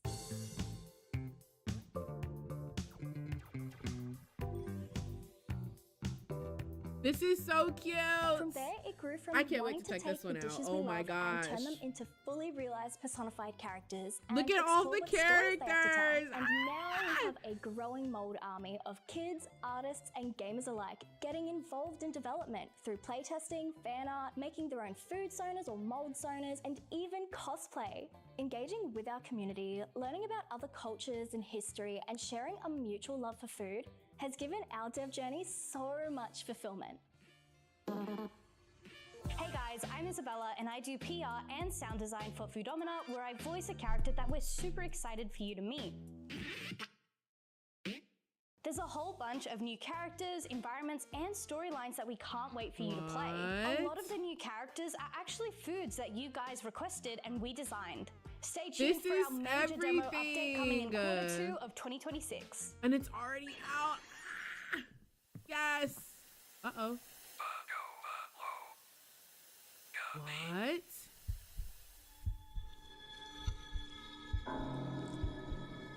What is this? Hi, my name is Masha Dragostayskaya. I'm the artist and art director of... No, you're not gonna come in here with that calm intro. Okay, Arcane in the back. Oshino Ball. Yes, Maria. I'm screaming. I don't know where you got Ebony at either. I think you should be fine if you put it in the Discord, Hunter. I don't think anybody will be able to put it in there. But you can also wait, is that a thing? Put the spoiler thing on it as well. He said, we'll just call her Maria D. That's a lie. That's him screaming. Dredge Overcooked. I didn't know that either. I did not know that Dredge and Overcooked were women-led games. And now we definitely have to play Dredge. We have played Overcooked, but we're definitely going to have to bring it back with the girlies that we played with last time, because that was freaking hilarious and so fun. Our small game Socket. Socket is a first-person psychological horror where you play as a social worker who obeys a law socket. Wait, According this is to your cool. work contract, you are assigned to live in a house where you must I'm screaming, not uncover all three of our the names secrets combined. of its residents and get to the bottom of a terrifying tragedy that happened many years ago. Lying, This is spying, interesting. digging for trash. These are the basic tasks of your work. I like the By art the way, style of this. Here's a small insider detail. And this where Ay, caramba. No. Pretend you didn't see that. Pretend you didn't see it. Peace of mind. We came up with the idea of a voice coming from the socket because of our noisy neighbors. We could actually hear them through the wall socket. Just don't tell anyone. In our game, we combine 2D and 3D graphics. I draw the gotcha. characters That makes from sense. 8 different projections, which creates a sense of volume. Textures, animations, cutscenes, concept art. I create all of this myself, in my own style. Almost everything you see in the game is carefully Maria made be from working. scratch. I'm developing the game together with my husband. He's a programmer, a writer, and also a bit of a 3D artist. When you work as a duo, it's hard to say exactly what your role is. because you end up doing everything. Still, that's our small but Aw, wonderfully they're well-coordinated cute. team. And perhaps I a love that. dark Oh. level socket isn't the strangest thing that will surprise you. Uh-oh. Your hair matches right. Each resident has a unique story, and their This is actions can sometimes interesting. reveal far more about them than their words ever could. And who knows where workaholism and total devotion to your job might lead you. I love this To art find out, style. Stay tuned and wishlist socket right now. Say no more. Welcome back. I hope you enjoyed all of those developer spotlights. I say this all the time, but I love getting a behind the scenes look at what it takes to create a game, because I think the general consumer doesn't know all the work that goes behind it, all of the editing, the voice acting, the building of the scenes and the story.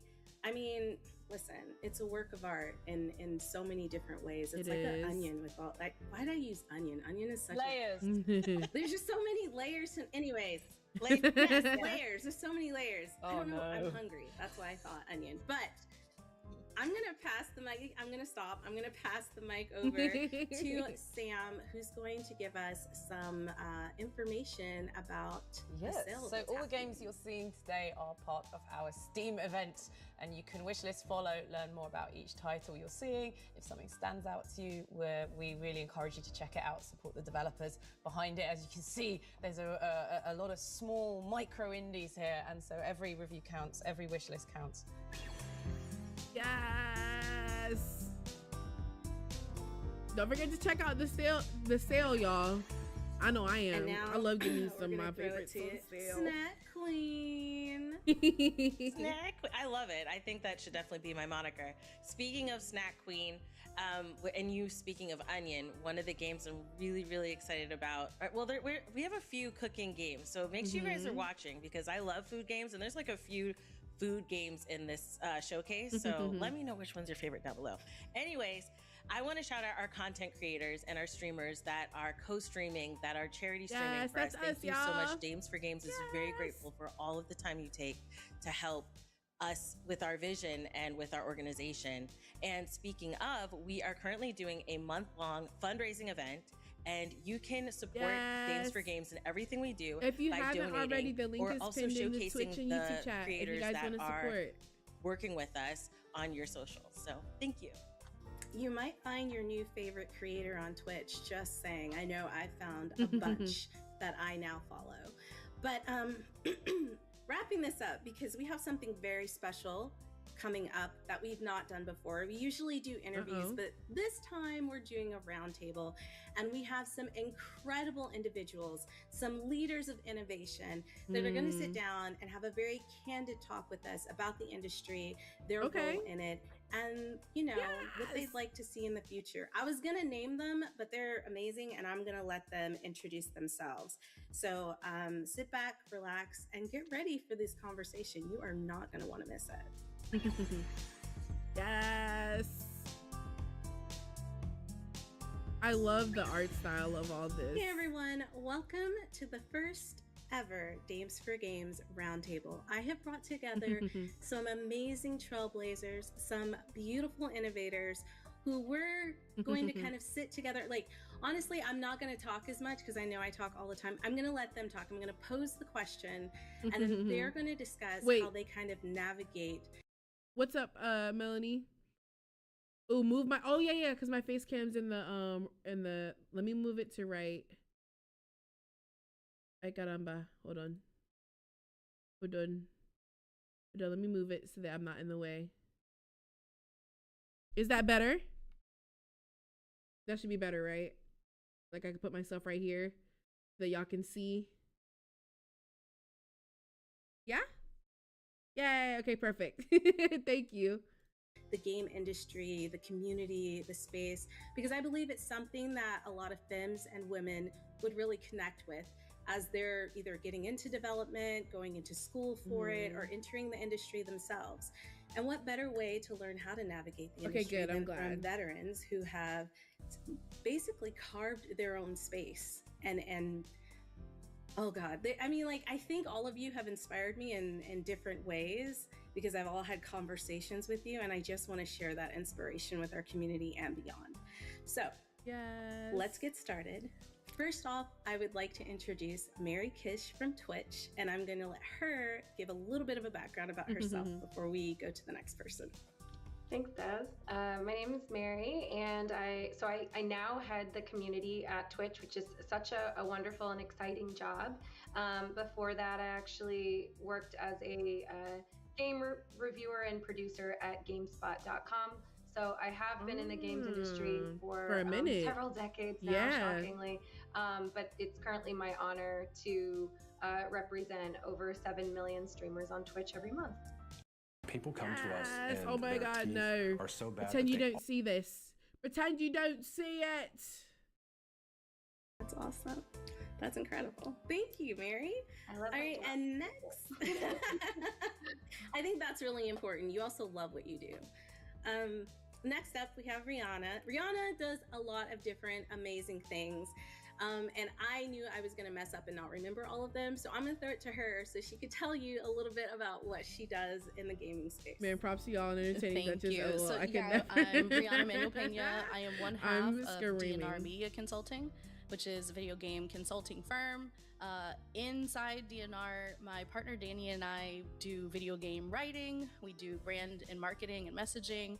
We help with PR and communications. We do press releases. We do content reviews. We do diversity reviews, like kind of like you name it. I did one video do it, assignment last week for my simply class because and moving we've done my all of those things GoPro. in different capacities over the course of our I'm careers, screaming, not the which have been a GoPro. combined 30 That's plus so real, years. though. So we've done it all. And also, I am a content creator. I am formerly of What's Good Games. Shout out to those women, amazing people.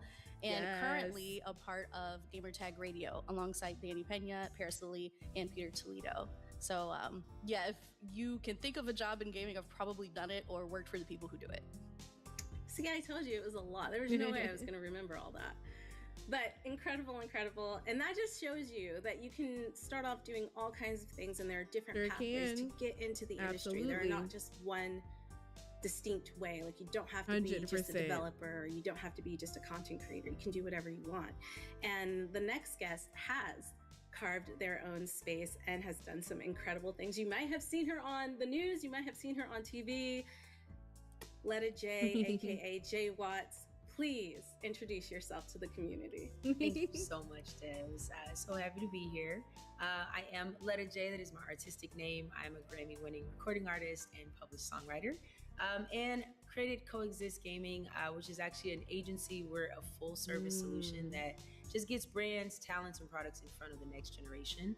At the core of what we do, we design and we build worlds, both in real life and digitally, and then we gamify them. So I own a 3-story gaming and creator lounge in Times Square.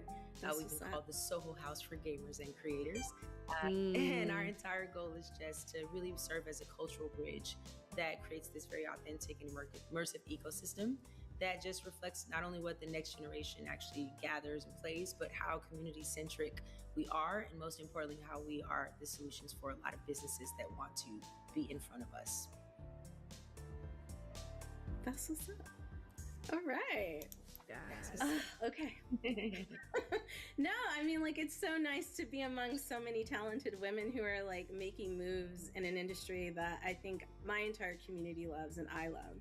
Next up, we have someone who not only is working on their own game, but making an incredible documentary about one of these innovators, one of these women who have been in the game industry for a long time and knows what she's talking about. Teresa, tell us a little bit about you and what you do in the industry. Well, thank you so much for having me. Hi, I'm Teresa Lung. And yes, I make games. I've made over 10 games, and I'm also a documentary filmmaker, and I work in emerging tech. So the documentary that you're referring to is about pioneering game designer Brenda Romero. And then I'm also doing outreach for the documentary with games and through games. And I do both serious games as well as entertaining games. So I'm super happy to be here. And I'm also an educator. I teach part-time at Vassar College. Yes. Thank you. All right, so we're She gonna was jump so right into it because sweet. we don't have a lot of time, but we're gonna make the most of the time we do have. The question that I wanted to pose to you, incredible ladies, today is how to move through this space without feeling completely burnt out, letting it get to you to where you're like, I Ooh, don't this know is if a I good want to do one. this anymore. Because sometimes it can be toxic, sometimes it can be really hard. But like, how do we keep pushing through and like being those strong representations for other girls who might want to get into gaming? So I will throw it to Mary first. I love this and then question. Mary, you can throw it. We'll do it like tag, like telephone. And then Mary, you pick someone, and then we'll go all that. We'll go through everybody. Okay. Oh my gosh. That's such a wonderful way to start. And thanks for letting me be the first. I think that in my time in games, I have often found myself to be the only woman in a room, often the only person that looks like me in a space. And I used to really find that very intimidating. And I have a bit of a people pleasing tendency as well. And so my thought would be to walk the boat, be very quiet, try to be careful with how much space I took up. And it took me a long time to find my voice. Generally, I would say that it is important to get comfortable being uncomfortable. I like her Stardew Krobus in the background. In order to What's a forge a Krobus? path, that means that you will be putting yourself in tough spots regularly. And in my time, the times that I reflect and I'm the proudest of myself, I feel like I've grown a lot or I've accomplished something. Like a little shadow guy that lives in actually the times I've been the little thing on the left of her shoulder. So it doesn't always feel good in the moment. But my advice to people is to love discomfort and to get really adjusted to speaking up, even when it feels a little uncomfortable, and sometimes saying the thing that you don't think is popular, and taking up that space unapologetically and learning how to do that for yourself, and reminding you that you don't forge a path just for yourself, you forge a path for everyone behind you. And so every time I'm a little uncomfortable and I feel like I'm doing something for the first time and I might make a mistake or I might embarrass myself, I recognize that there's probably a lot of girls and women in this industry that would love the position that I have, or they would love to be the next person in my position, and it's my job to make it easier for them to get there. And so I love that it's not always the mindset. friendliest answer, but my honest answer is that I've gotten really good at being like, ooh, this doesn't feel good, and then being like, well, here I go. Here I go anyway. So yeah, that's really how I do it. I'd love to hear from Rihanna on this, because I think there's a lot of times where I've also found that you have been unapologetically taking up space, and I really respect that about you. And I think it's important to recognize that we kind of are all doing it in this group. Yeah, thanks, Mary. And it's very true. We've had conversations about this too, where, you're not always going to have backup in the room. Something that I'm sure all of us have heard at some point in our careers, we've got some time in is, look for the helpers, or, find somebody who will back you up. And there's a lot of times when there isn't anyone there to back you up, and there aren't people who will repeat your ideas so everybody knows it was yours and not the person who tries to take credit for it. And there's a lot of times we're out here on our own, and especially folks in like Teresa's position or in Jay's position, where like no one's done what you've done, right? Like you have to figure it out for yourself. And honestly, for me, and because I've been in so many corporate roles and in so many more traditional work environments where I'm kind of just on my own, I've built my own board of directors for my career, for my life. And I have a legal counsel that is my really good girlfriend. I have somebody who helps me with branding and fashion and like making sure I'm showing up the way I want to show up and people are perceiving me the way I want to be perceived. I got a girlfriend who helps me with spelling errors and checking all of my comms. Like, you really do need backup for these types of environments, because in a lot of ways you have to be bulletproof, and it's not fair and it's not right, but it is what helps. And if you have folks that you trust implicitly, people that really just have your best interests in mind, they don't have anything to gain from your success or your failure, they really just want to see you thrive, hold to them tight and let them in. Let them know what you have on your list of goals. Let them know what you're trying to reach for, you know, what you dream of, and ask for help from those people. And unfortunately, you got to be careful who you ask for help from in your own realm. A lot of times it's better to look outside, look at other industries, look at people who are at different stages in their career, look for family, look for young people who have absolutely nothing to worry about right then, you know, like they're very unfiltered and very candid and can give you some really great insight as to how you're coming off and what you're trying to do and if it makes sense to other people. Just check yourself and check yourself against folks that would really have your back or have nothing to lose by telling you the truth, because there are folks who can try to guide you, but they maybe aren't guiding you in the direction you need. They're guiding you in a direction that they would take, and it's not really what you're trying to do. You don't want to walk in anyone else's footsteps. You want to walk your own path. So that would be my advice. No, that was really good. My takeaway from both of you, right, before we move on to the next person, is you definitely have to advocate for yourself. Nobody's going to advocate for you the way that you're going to advocate for yourself. And build your tribe. And make sure when you're building your tribe, you're very intentional about the people that you bring into your life, whether that's personal, whether that's romantic, whether that's through business, right? Because I mean, all aspects of your life bleed into each other. A lot of people like to say, keep work at work and keep personal. But I mean, like every day, billions of people connect. Oh my goodness. But come on now. It's not that black and white. It's never been. But no, I love those two things that you guys said, and that's what I took away from it, and I wholeheartedly agree. Next up, Jay, please tell us how you navigate these spaces, because you've done a lot. You've gone on TV to talk about it. Like, you're constantly showing up, and I don't know if you've seen some of Jay's outfits, but girl is— I'll be right back. I need some food in my system. To the T. She shows up like presentable, like I feel like when you walk into a room, people notice. And that's what I want you to talk about, like that confidence that you come with as you walk into these rooms. Yeah, and thank you so much, you know, for saying that, that acknowledgement, because I think a really big part of it is just kind of moving with intention. I say that we decide how we want to show up in rooms and positioning yourself mentally first to just know this is the goal. This is why I'm going here. This is why I'm doing that. And I think everything starts with your mentality. So really embodying and understanding there's a reason I'm doing this and there's a goal that I'm here to achieve. How do I want to show up in order to achieve that? And so for me, you know, I'm very big on being your brand every day. And so when I walk into a room, I want my presentation to be indicative of words that I haven't even said yet. So for me, I show up with excellence being how I present myself. That means my outfit is intentional. If we are women, if I'm walking in there and I need your undivided attention, I'm only wearing certain things that make sure that you're focusing where I need your focus.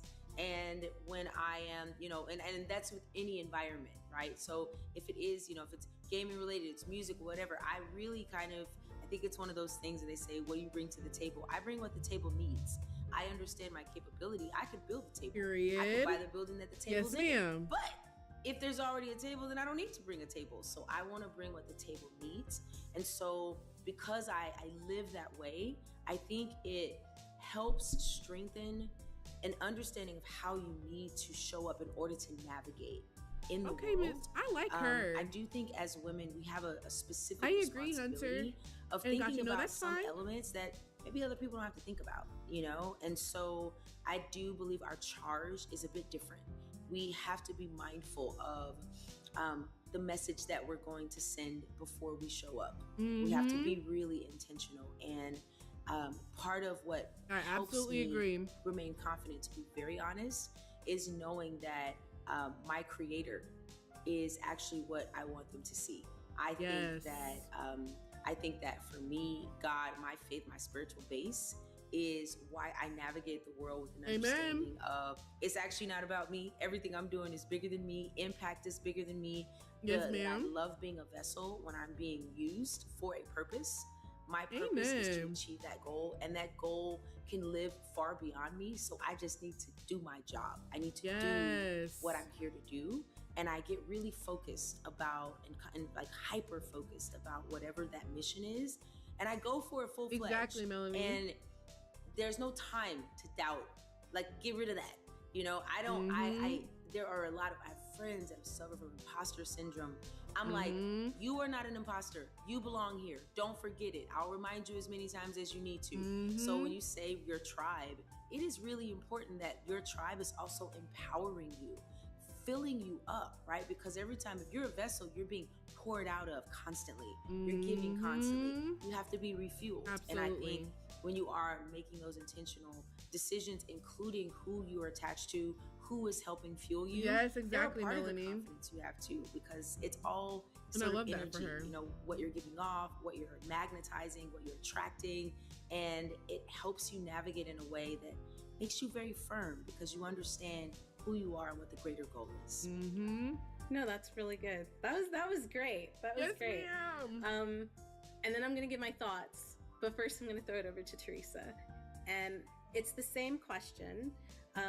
How do you deal with burnout? And then the reason why I asked Letta very specifically is because I've seen her walk into rooms and just own the space. So I really wanted her to talk on that. But how do you deal with it? Because I feel like not only do you teach, but you're getting into film. I don't know how male-dominated film may be. Like, you're doing a lot of things, and I just want to know how you move through these spaces. Yeah, it's a great question, and it's been quite a process over time, right? And so I think within my toolkit, it is everything from what Rihanna and others were saying about finding your tribe, to also really understanding what organizations can help build me up, right? And finding that community. So to be more specific about it, for example, you were talking about the IGDA, right? The IGDA Foundation. Your foundation, your organization, the Game Devs of Color, right? I'm in New York, so there's also Gumbo. There are different organizations where there are people within, right? And it seems obvious, but when you take the time to connect, right? I've seen Jay before at events, right? We support each other. It's wonderful to see the other women in this panel. But in addition, it doesn't have to be just women, right? In terms of people who can support you. So it's very important to figure out who those folks are, right? So for example, I'll give a shout out to Gordon Bellamy. You may know Gordon, right? Gordon's fantastic. Gordon's intersectional. He lifts people up. And so I've been very fortunate that I actually went to a science camp with him years ago, and we reconnected over the years, and we help to support each other, right? So it's somebody who's been in the industry. Okay, that part, Melanie. Give it to me to tell me like it is, right? If I have to step up for something, if I'm being too shy, because sometimes I can still be shy, right? And other times it's like, no, I've done this, right? I've been in the room, like I can handle this. It is still challenging, but I believe it takes practice, right? It takes practice and it takes conviction. And so it's from leadership training, I've been involved with that, to also, so my to-do list for this year is I have to meditate more, right? So it's that self-care and that idea of how do you do less at times? How do you say no to certain things so that I can focus on my mental health, right? Or my spiritual and physical well-being. No, that's what's up. I love that. Okay, so to speak on what both of you said, for Letta, I feel like what you said, and you can tell me if I'm wrong, but like, I love the idea of you saying like, work with your strengths. When you walk into a room, be aware of what you're strong at. And if there are things that you're not strong at, it's okay to lean on other people to help. It really does take, we had Samantha 100%. On earlier, and she has a really great podcast called It Takes a Village, and it really does. It takes a village sometimes to build these incredible things. And Teresa, I love what you said about allyship. It's not just about women or femme-identifying individuals coming together and uplift what we do. I work with some incredible men, you know what I mean? And I know we all know some incredible men who have stood behind us and really pushed us in ways that, you know, we didn't think were possible. You have it listen, you type it.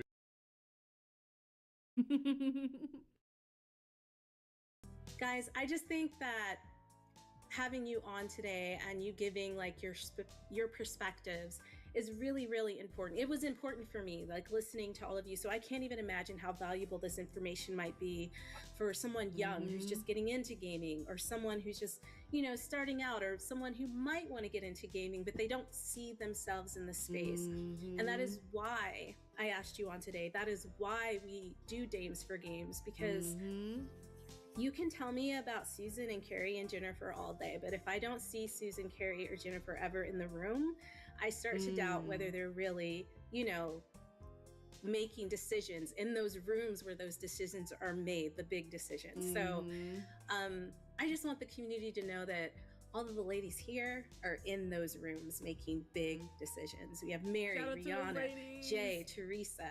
These are some of the faces that are making decisions and innovating and basically going out there and changing the industry for all of those who are in it today and those who are going to come after us. And I think that's really, really important.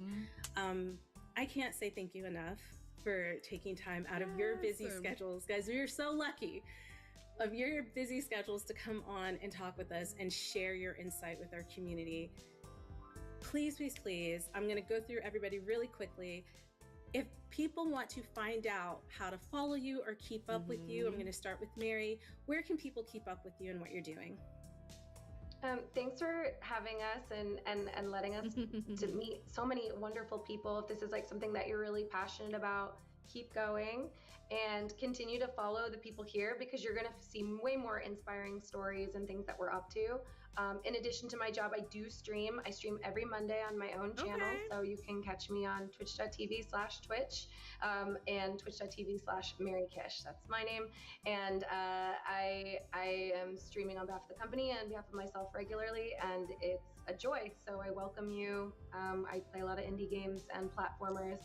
And often looking for games, exciting games to play. So hit me up. Well, aren't you just in luck, because we're part of the Women's Day sale and all the games that are a part of this event are going to be in that event. So make sure you check out that. I will. Rihanna, if people want to keep up with you, where can they find you? Oh goodness, I lurk in a lot of places. I guess the easiest way to keep up with my latest is on our podcast at the Danny and Rihanna Show, and that's on YouTube and all podcast services. Right now we're talking quite a bit about our move to Dominican Republic and how that's going to affect our jobs, how that affects us as independent business owners, and how that affects us as gamers, because, you know, international gaming, lots of handheld hours on flights are in our future. So that's probably the best way to keep up with me. And I will actually be on Twitch very, very soon for a couple of different things around Black History Month. So Mary will be seeing my face in a lot of the community comments, and hopefully y'all can join those too. Awesome. Jay, where can the people find you and keep up with what you're doing? Yeah, of course. So you can find me everywhere at Letta J Music. That's LETTA J Music on all platforms. And for everything Coexist at Coexist Gaming, just like it sounds, Coexist Gaming. And we also have a gaming and creator hub in Times Square. So if you are in the New York City, feel free to drop by. We're at 325 West 38th Street. If you know, you know, but we're right on the Times Square stop, right by Penn Station between 8th and 9th Avenue. It is a 2-story space. It's technically 3 floors. We have a speakeasy on the bottom, but it's like everything you ever imagined. Gamer heaven, all the vibes and beautiful energy. Full food and beverage, bar on every floor, mocktails, amazing food, amazing energy, music studio, podcast studio, all the things. All the things are coexisting. That's what's up. Oh, Teresa, wow, Melanie, people want to that's keep up with crazy. you and learn more about your documentary. Where can they find you? Oh, well, thank you. Yeah, so there are 2 ways. One is for the website for the game. It's Game On, the documentary about the game. It's gameonthemovie.com. And then for socials, it's my name, which is THERESA, and then LOONG. Teresa Loong. Yeah, thank you. All right, so well, we're going to get back to the game show because we have a lot more to show you. But again, this has been incredible. I can't wait for us to do it in a longer format. We only had a little bit of time, but I always appreciate it. It's not about how much time you have, it's about how you use the time. And we'll catch you guys back after these developer spotlights. I don't even know anymore. It's late for me. It's around 11 p.m. But we got more coming, so stay tuned. Bye. And we're back. Listen, that roundtable, that conversation, those ladies are really doing the work behind the scenes, in front of the camera, and it's just really It's one thing inspiring. to say it, and it's I hope another all thing of to you live it are and just do it as every day. inspired. And The I'm whole here point for of it. that was to show that you can get into the industry in different ways. You don't have to be a developer.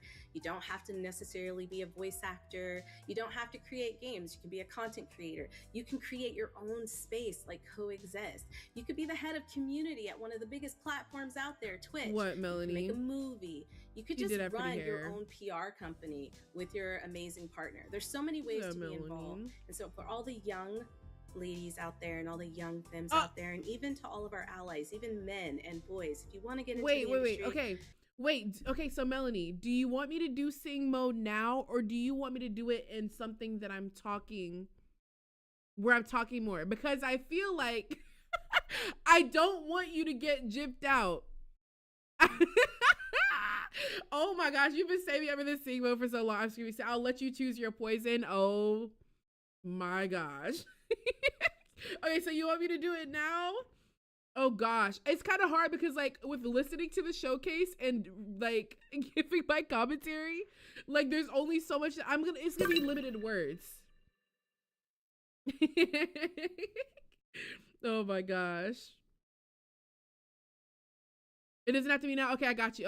I'm gonna do it when we actually like, it could be your next game stream, but I won't. Oh, listen, I'm already knowing you won't let me forget. I'm already knowing. I'm gonna get you right, girl.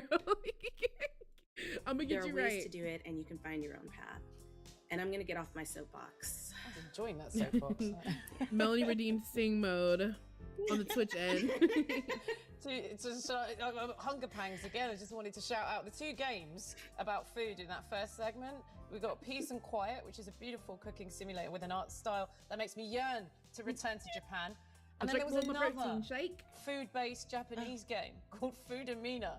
Demo's out now. It's promising food puns and characters inspired after my favorite Japanese foods, takoyaki and tempura. Those are the character names, right? You keep them away from mold.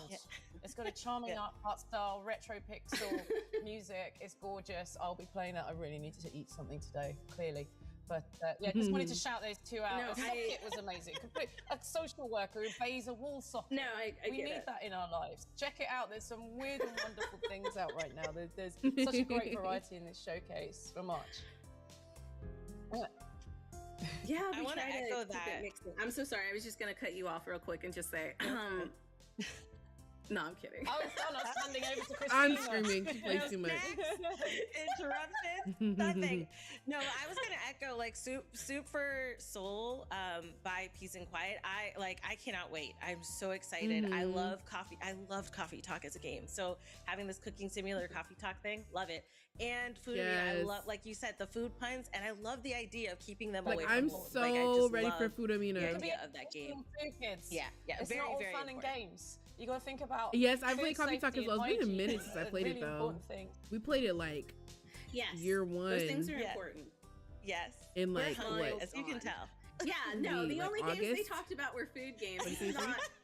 It's totally fine. It just shows that like we are hungry and we need to finish up recording and all that good stuff. But and all the other games were cool too, even if it wasn't. Yeah, about the guests had that games. disability representation. I like Destiny's I thought glasses. That was really cool. There we go. The last time I played was when I actually had time to stream his bestie somewhere on my old YouTube. This will become apparent That's as we so go real. on. Don't It's worry been a about it. minute since I've even touched Coffee Talk. Right. Trust us. Trust us. Trust us.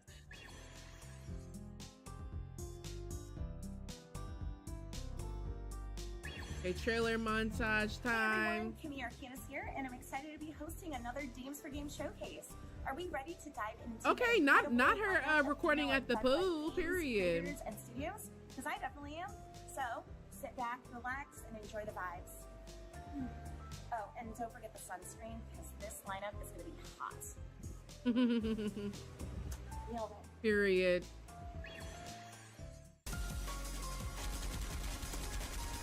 Ooh, we love a cutesy shooter.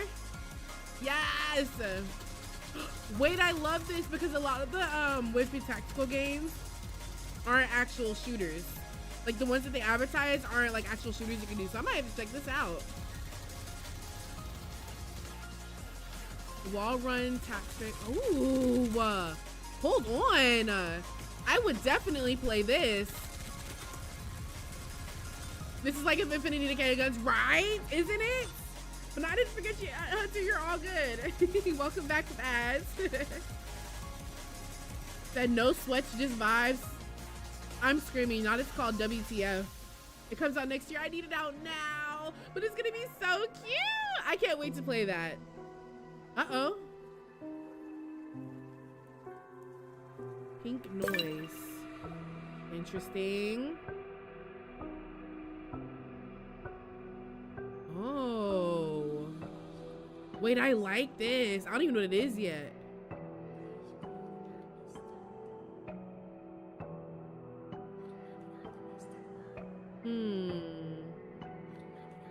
Well, this is interesting, right? It is ominous.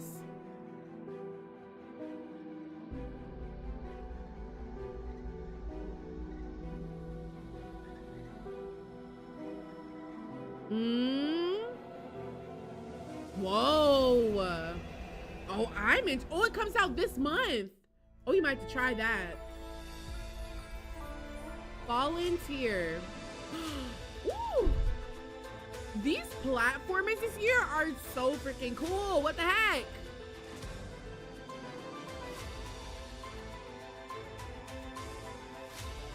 I love the art style off top. Ooh,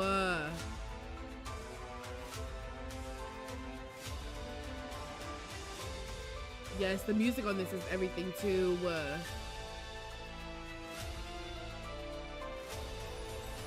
Volunteer, okay. Bangers from women's studios this year. Okay, all the girlies are cooking. Kitty Haven. This is cute. Oh. Oh. Well, excuse me. Ah, it's a kitty sitter sim. Interesting. This is an interesting concept. I'm not mad at it.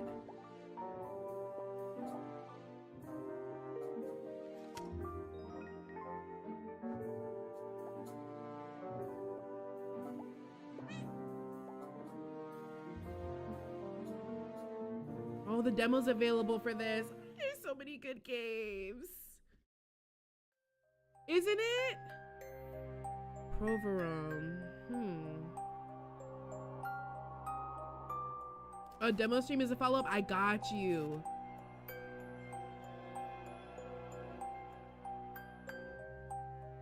Whoa, this looks interesting. I mean, it looks a little, I don't know.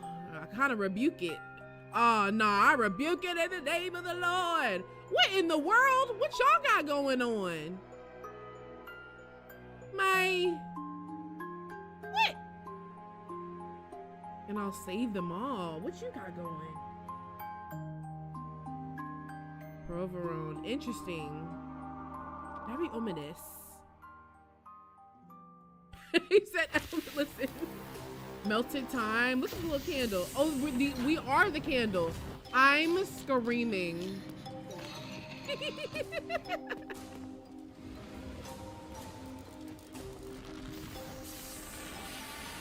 What in the world?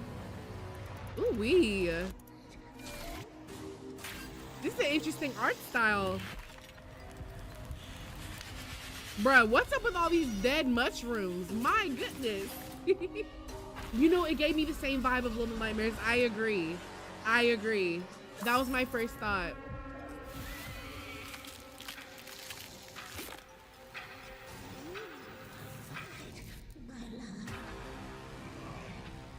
Crazy. Melted time. I love me a good trailer. Oh. Oh. Oh. You're part of a lot crew. This looks like it might be multiplayer. Yeah, this looks like it might be multiplayer. We went from cozy to disturb, right? Deliver parcels. Okay. Interesting. I wonder if there's some sort of timer or something.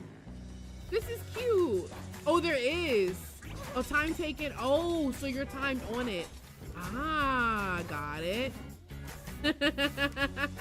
This is cute. It gives me Overcooked meets something else that I can't. Oh, Overcooked meets what's that one game where the characters kind of like flop around, but you're like doing different like competitions and things. Oh, I can't remember what the game is called. But that's what it reminds me of, a fusion of those two. Gang Beast. Yes. Imagine yes. a world on the brink of freedom from colonial oppression. Oh. 2262. Crime. Class conflict. I like this art style. A familiar story hindered only by those with plenty of time. It's giving Carmen, San Diego. Oh, look at the art style. This is interesting. Avoiding the past became second nature. Dedicating her days to the faceless, rejected citizens of Atamaski. Until Mary, that is. This case goes way farther than the banks of this one detective's little neighborhood. Interesting. Murdered sisters. Hello? Make accusation. Oh, I love this. Interactive investigation? With this art style? Hello? And representation? The little black girl was so cute. We love to see it. I agree. This has such a unique look. Available now. Listen. Looks like she's supposed to be Native American. She does. Oh, ghost camp. Nah. You lost me at the spiders. No, no, no, no, no, no, no, no, no. Soul possession.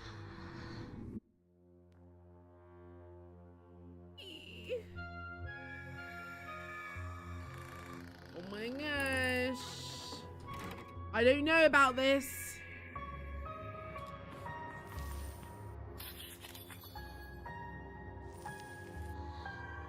Me too, yikes. There you go. I was right. She's indigenous based on this theme. Yes! We love the representation. This looks insane. What in the world?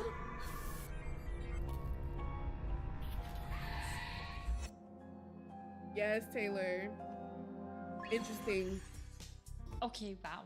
I don't know about you, but my Steam wishlist just keeps getting bigger. Hello everyone, I'm Christopher Wings, and I'm really excited to be here and to have once again teamed up with our friends from Dames for Games to shine a spotlight on some of the most creative, innovative, and just plain awesome games and game developers. Yes. In case you haven't heard of Wings before, Wayback Studios, founded by women and gender marginalized game developers. We help them grow their studios sustainably and get their amazing games out into the world, because we know that teams like these are making some of the most exciting, creative, and commercially successful games out there. One of the other ways that we help celebrate women devs and their awesome games is with our Women's Day sale on Steam, which is back for its 4th edition. Ooh, I can't wait to see what's on Steam. Now, all the way until March 15th, and it is our well, we have sale time. We have a featuring week. Hundreds of games with huge discounts, new demos, brand new releases. You absolutely do not want to miss out. Okay, that is enough from me. Enjoy the rest of the showcase, and definitely check out the Women's Day sale on Steam afterwards. Goblin sushi? What? I'm screaming. Please. Oh. Ooh. Uh-oh. Uh-oh, he getting scammed. Oh, Lord. Wait, this is so cute, though. Ah! I actually love this, and the music is everything. Hello? Poop taste. What? What? There's actual poop on the plate. What the hecky? I like this. Ay, caramba. You don't see that. You don't see that. You don't see that. You don't see that.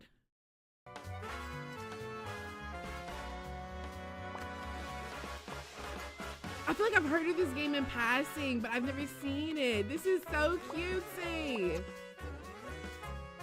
Y'all know what I mean when I say something so ugly it's cute? It's like, oh my god. Oh, give my children only what? Did Shawty roll up in a bed? With all her babies, I'm screaming. Oh, look at us having to pay. Look at him collecting all the money. Crazy. This one looks like such a good one. You said Tom Nook all over again. I'm screaming. Ooh, I'm making a German chocolate cake, y'all. Oh my gosh, y'all. Y'all hear that? Sammy said she's making a German chocolate cake with a coconut pecan ice. I want a piece now. I need a piece now, please. He says, got the Don't Starve ice. It does. It does. You know, it is super cute. One of the YouTubers I follow played this. How was it? Did you like it? I do love food games as well. Like, I can definitely like get lost in food games. I can definitely get lost in food games. Right, Sammy, did you make enough cake for the royal court? Like, hello? Hello?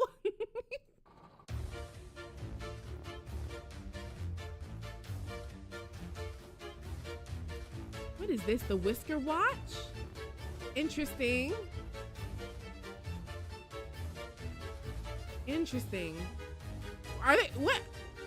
Are they boxing each other? Hello? What in the world? Oh, you're blicking other cats? What? We're blicking other cats?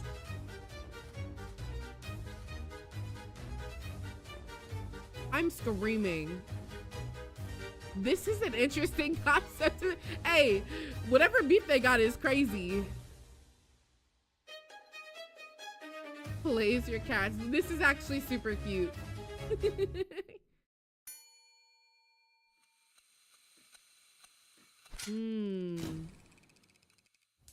Only as he knows what truly happens that night. Uh-oh. Oh. Okay, music. Ooh, this one will be really fun for voice acting.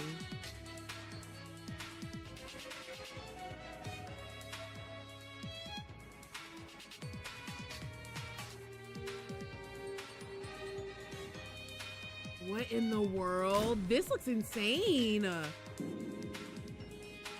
Need a face and never wake again. Insane.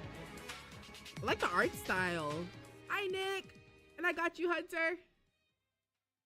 I always share. Remember, it's a helpful. You know what? That is true. You do be sharing. You do be sharing. I'm not gonna speed games. I hear ya. It's great you're here. I'm Zina from The Right Wars Games, and I've been working on Irene for our new game. A game? Okay. Oh. Am I a joke to you? Seriously though, I'm kind of trapped in here, and I'm so grateful you're adding color to my life. Yapping about all kind of stuff. Making life choices with me. Interesting. Chatting and playing games here. This is an interesting Handling real life concept. tasks for Whoa! myself, or going offline and discovering things out there. This is life, and I'm happy to live it with you by my side. This is an interesting concept. While it lasts. Interesting. And the demo's available. I agree, Melanie.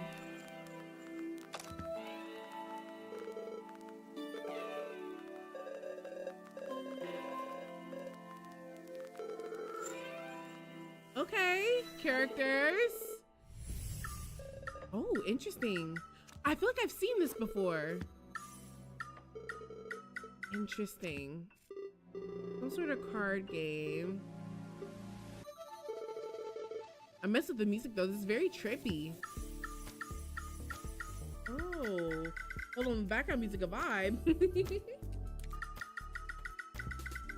You know, I don't know what's happening, but the sound effects are really satisfying. Oh, got you, Melanie. That makes sense. That makes so much sense. Open your very own thrift shop in thrifty business. You will search through boxes filled with pre-loved items, organize and decorate your shelves for your customers, this is a good and try to concept. fulfill their requests. The previous owner, Ingrid, is moving away Okay, to the city and representation, we love to entrusts see you it. to transform this rundown shop into a cozy and welcoming space. Customize the furniture, wallpaper, flooring, and decor to design your store however you like. And as business grows, you might even want to expand into the other rooms. This is cool. With more space, you will even be able to host events to create a hub for the That local is so community. cute. I love this. This is super cute. The tyranny of the nobility and the cruelty of the Church of the Holy Light seem to be unparalleled. The obsession of searching for pagan propaganda always ended with the execution of a woman. Among many voices, the one that resonated the most was a young villager with a fierce and indomitable spirit. They captured several saboteurs and sentenced them to death by burning. Gosh. My beloved Christy, I burn with rage for not being able to bring her back. Whoa. I stopped running to hide. Whoa. And started running to fight. Hello? Those guards took away what I loved the most. But this time, not even the sun will stop me. This is an interesting concept. Crimson Tail. Okay. Oh. Merry Crisis.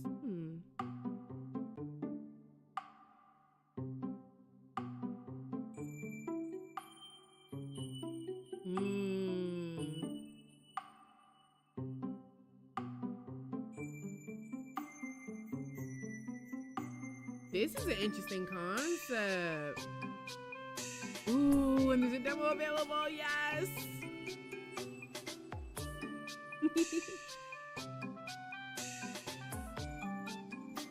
Oh gosh. March 2020. Ah, this comes out this month! Yes! Glenvale. I love me a good management sim. I'm a sucker for them. I hyperfixate on them and then I don't touch them for several months, but like my love for them will always be there. Instead of being a normal person and playing for a few hours a day, like I will play it for like a few days in a row, like maybe a week in a row, like when I have free time, always checking and managing and upgrading things. And then I will forget about it for a little minute.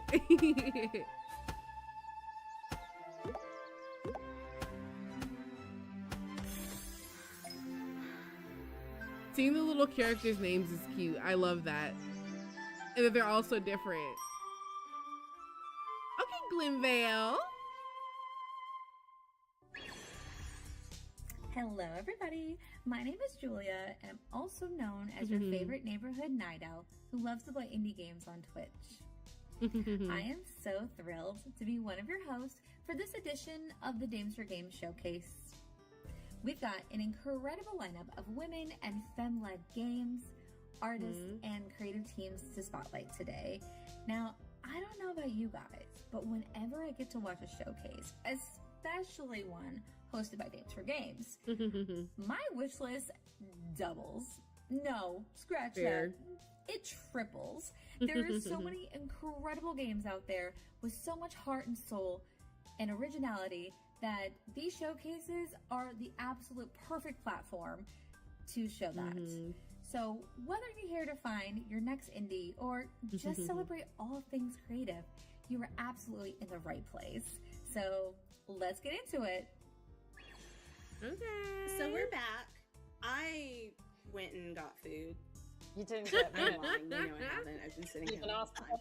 Where's mine? That is exactly. See, this is the problem. Everybody expects me to bring all the food. You know what? I'm just gonna be quiet and let you guys talk about your favorite picks out of what we just saw. Well, Whoever yeah. wants to go first. Yeah, I'll go in Kitty Haven. Oh my gosh, it's so cute. Kitty Haven did look really cute. And you can make a little haven for the little meow meows. I wrote that down because I was I played it a lot for one day. That's so real. That was so dope. And I was the same with Monopoly too, Melanie. Yes, very professional, very stoic. I was the exact I same. love. I saw it immediately and I wrote it down. I was like, that's one. And then Odd Jobs, it's like Human Fall Flat meets Party Animals, and I love those physics games where it's just room for chaos. Chaos and fun was with a your word I friends. wrote down on that trailer when that car just knocks a koala down. I was like, okay, now this is real. This is very serious. Yeah, no, they stood out for me too. And in addition to that, Whisker Watch I think we've got some animal stuff going on, haven't we? Yeah, food I love and the fact animals. that cats There's a slap theme each other going. to give each other inspiration. That's certainly not what I've seen in my experience. But it involves strategic barfing, tactical pooping, and high-precision hairballs. What is there not to love about that? That looks fantastic. You customize your appearance. There's a sort of dress-up element as well as an RPG thing. And then another one I liked, which wasn't cute at all, was Crimson Tail. Listen, paying Hey, $14.99 a month for a streaming app. Hey. Person narrative puzzle game featuring Elizabeth, who's a trans lesbian vampire. Not very often you get to say that. That's pretty cool, if that's the sort of representation you are looking for. She is there to fight oppressive nobility. There are past lives. There's vengeance. It sounds great. There's something for everyone. That's what I love about that. So Don't be laughing at me, y'all. Another loads of variety in this section. Oop, I got you with the stretch, Melanie. I think they should definitely hire you to do the voiceover for their next trailer. Double check in. If you haven't checked in, guys, don't forget to check in. I finally added them on the Twitch ends. Let me connect you two after this. Let me just connect y'all. And you too, girl, for the Kit Kat and the Pow Pows. Yeah, I'm trying to get everybody in. But I hope you all have enjoyed the trailer section and the developer spotlights at the beginning of the show. We have so much more coming through, but remember, all of these games that are featured in the showcase are in the Wings Women's Day sale. So make sure you're writing them down, make sure you're wish listing, and if they're out, make sure that means you're the ones that buying are out them. are on It sale really as helps well. these small Yes. developers who are trying to create something very special to share with our entire community. And Absolutely. with that, we're going to be going into our last segment of developer spotlights. So if you didn't grab your snacks, go grab them now, and we'll be here waiting. Bring us something too, and we'll be here waiting. Thank you. Yes. Okay, let's go. Developer spotlight. Okay, this is the last bit. Hello, Happy we are Kitten Cup Castaway. Studio, and we are the team behind Happy Castaway. We're a small team based in Toronto, making cozy games with heart and kindness. My name is Zelda, and I'm the community manager for Kitten Cup Studio. Hi, I'm Saffron Aurora. I'm the creative director and the CEO at Kitten Cup Studio. Hi, I'm Ashley Kamenska. I'm They're the all programmer so at Kitten Cup cute. Studio. I wanted Happy Castaway to feel like, I guess, all the best parts of my childhood. I think my favorite part of working on Happy Castaway has been that we've been a very small, tight-knit team. Our approach to how certain features I are need to get made KBBQ is soon. sometimes more playful, or we take ideas that we have or things players suggest and sometimes just joke around, and in the end, sometimes it's something that's worth keeping. I love the naps. When Corby and Cappy are sleeping all curled up, it is my favorite. I'm a firm believer in having design intention and sort of what we're building. And we have so many Toronto details. The signs that's inspired by Honest Ed's, the Franz Diner pickle sign, the Elma Combo sign. I think in terms of real world places influencing the world of Cappy Castaway, it has to be High Park. That's where all of our characters come from, where a big part of the story comes from. And also the Toronto Islands, I which love that. also very much inspired I just pretty bought much 4 the games. entire That's so real. shape of the island. Thank you for supporting women-led games and for being a part of this journey with us. If Cappy Castaway sounds like your kind of cozy, playful adventure, make sure to wishlist on Steam and play the demo today. We can't wait to welcome I didn't even you know into the Cappy world of Castaway was Cappy a part of Castaway. women-led games. I love that. I tell you, Finn, to just please do. Hi Name everyone, of the will. I'm Mandy. I am the creative director and narrative designer of Sci-Guy Studio. We are currently creating a game that's called Name of the Will, which is This is I'm going to introduce interesting. you.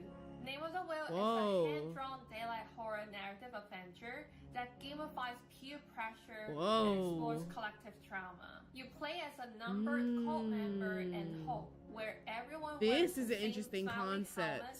Rules are absolute, and pain is framed as salvation.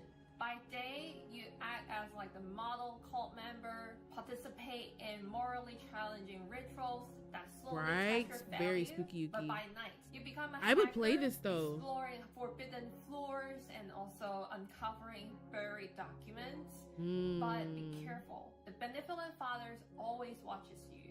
At the This is core of the insane. game is the conduct system. You think it might be like a guidance, but it's actually like monitoring device.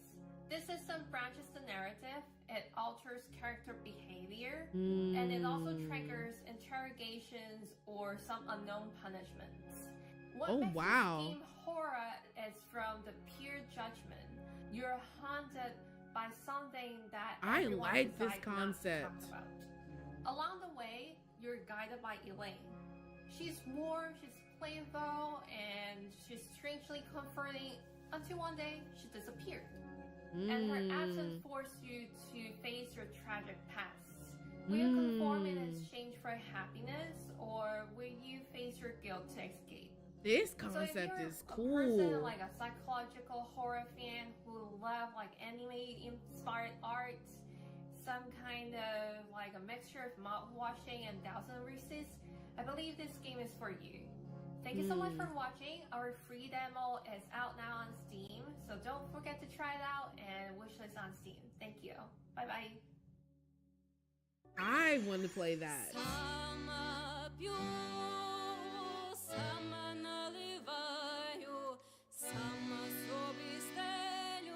Oh, what is this? Ooh. Hi, I'm Anna Wolf. I'm the art director on Stika and the co-founder of I Equals love the Studio. art style. I'm Larissa Lohrabowicz, and I'm the co-founder of Iklo and narrative director on Stika. It's been amazing working with all the devs that have come onto this project. Welcome back, We Hunter. And I started agree, in a very mass interesting. layoff, and we rallied together around the idea of raising funds for Ukraine by creating a video game. He's That very game is midsummer. Stika. I concur. Stika is a stealth horror game featuring primarily Ukrainian folklore. It's based on a true story that happened to me at a youth camp in Ukraine. Oh, As someone wow. raised in the Ukrainian diaspora, our culture was really important to us, so being able to focus on that has been really fun. Hi, my name is Kasia Kolasa and I am a 3D artist for Stika. First time I heard about Stika was during a party when Larissa told everyone a crazy story they experienced in Ukraine, and we were all like, how about you make a game about it? And Larissa was like, okay. And they did it. And I'm just so happy I can participate in this process. It's very important to me. My name is Angel Joe, and I am a game producer on Stika. The Stika team is dedicated to meeting their team where they're at and growing and celebrating their people.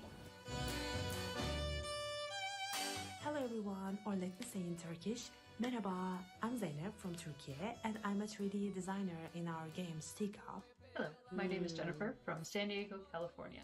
I am a 3D environment artist working on I Stika. love seeing all the Hi, my name girlies. is Anna. I was a Yes. programmer for Stika, and I loved getting to play my part in making this world come to life. I'm screaming. I hope you guys like our game. Bye!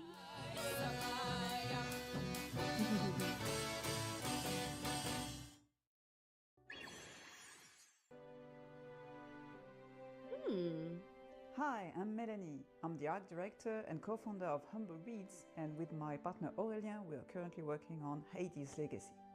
Yes. Hades Legacy is a cozy simulation game set in the mountains.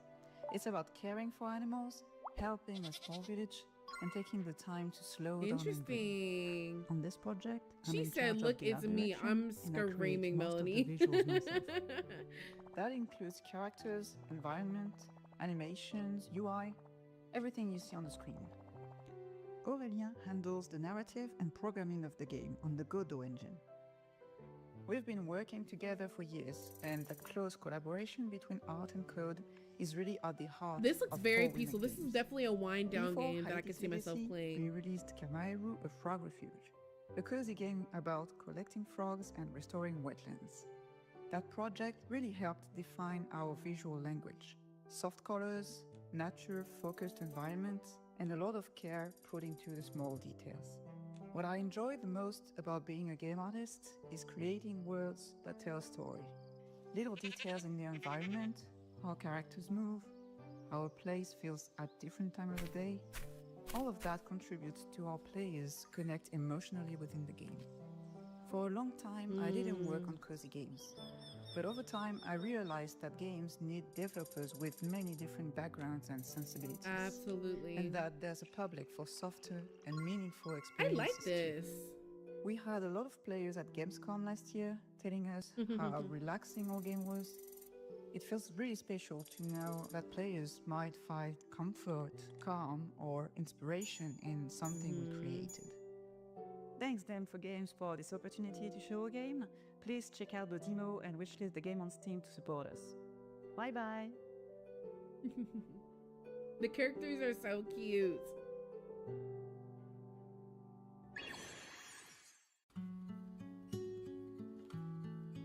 I grew up in a small town where nothing ever happens. At least until you start doing something yourself. Creating a meaning, not waiting to be invited. There is no point in looking for something interesting. What saves you in a place like that is being interested. This is interesting. Hila lives in a small town. When they're turned into a vampire, they befriend people they might have never chosen otherwise. They learn to be part of this imperfect web of human connections, because none of us survives this life alone. A big part of the game that is deeply important to our team is queerness.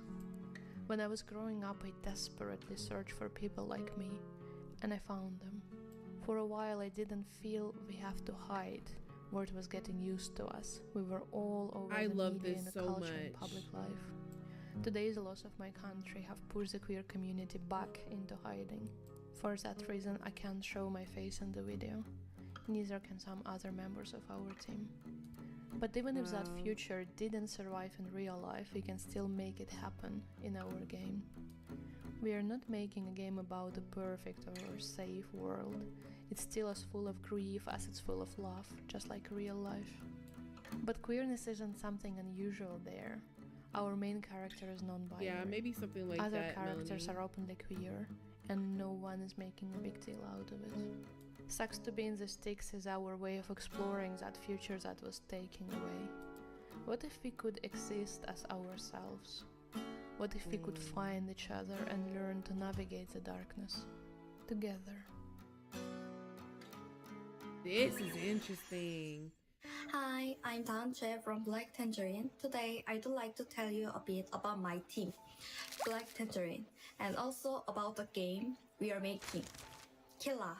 We are all college students when we first got together. We just thought before graduation drug us into adulthood, let's make something we actually love.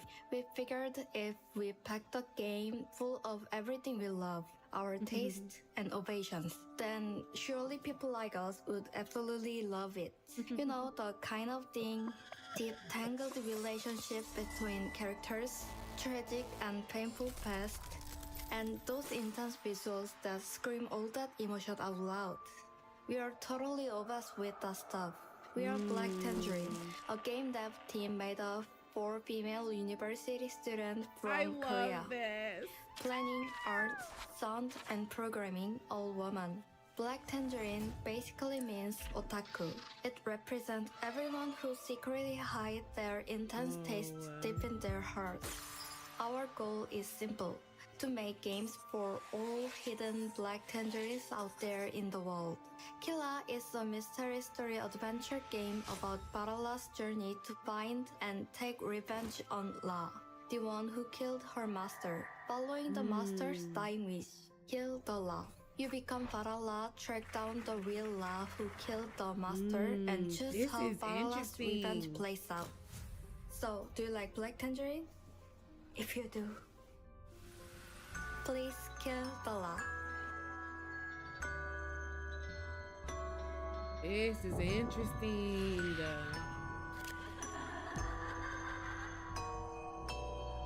I knew a demo update was today. I would play that for sure. I see myself gravitating towards the dark, cozy games. I canceled all my food delivery subscriptions and upgraded